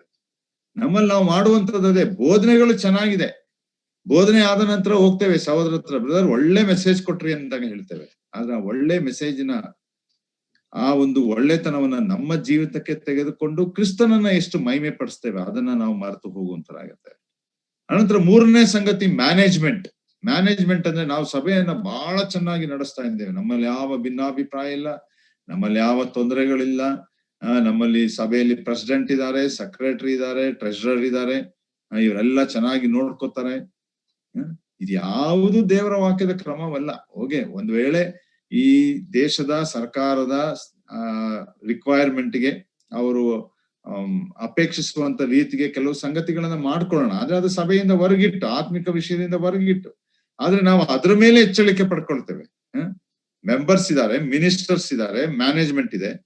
ನಾಲ್ಕನೇ ಸಂಗತಿ ಏನಂದ್ರೆ, ವಿ ಹ್ಯಾವ್ ಮನಿ. ನನ್ನ ಸಭೆಯಲ್ಲಿ ವಾರಕ್ಕೆ 1 ಲಕ್ಷ ಕಲೆಕ್ಟ್ ಆಗ್ತದೆ ಕಾಣಿಕೆ, 10 ಲಕ್ಷ ಕಲೆಕ್ಟ್ ಆಗ್ತದೆ, ಇಷ್ಟು ಲಕ್ಷ ಬ್ಯಾಲೆನ್ಸ್ ಇದೆ. ಅನೇಕ ಸಭೆಗಳು ಹೇಳ್ಕೊಳ್ತವೆ. ಅದೇ ರೀತಿ ಅನೇಕ ಬಡ ಸಭೆಗಳು ಉಂಟು, ಇಲ್ಲ ಅಂತಲ್ಲ ಪ್ರಿಯರೇ. ಆದ್ರೆ ಯಾವುದೇ ಸ್ಥಿತಿ ಇರ್ಲಿ, ಕೊಟ್ಟಿರುವಂತ ಸ್ಥಿತಿಗಳ ಮಧ್ಯದಲ್ಲಿ ನಾವು ಬೆಚ್ಚಗಿದ್ದೇವೆಯಾ ಇಲ್ಲ ತಣ್ಣಗೋಲ್ಲ ಬೆಚ್ಚಗೋಲ್ಲ ಅಂತ ಸ್ಥಿತಿಯಲ್ಲಿ ಇದ್ದೇವೆಯಾ ನಾವು ಅವಲೋಕಿಸಿಕೊಳ್ಳಬೇಕು. ಅದನ್ನ ನಾವು ಅವಲೋಕಿಸಿಕೊಳ್ಳೋಣ. ದೇವರ ಚಿತ್ತವಾದ್ರೆ ಮುಂದಿನ ವಾರ ಮತ್ತೆ ಅದನ್ನ ಕಂಟಿನ್ಯೂ ಮಾಡೋಣ. ದೇವರು ಈ ವಾಕ್ಯಗಳನ್ನ ಆಶೀರ್ವದಿಸುವಂತವನು ಆಗಿರ್ಲಿ.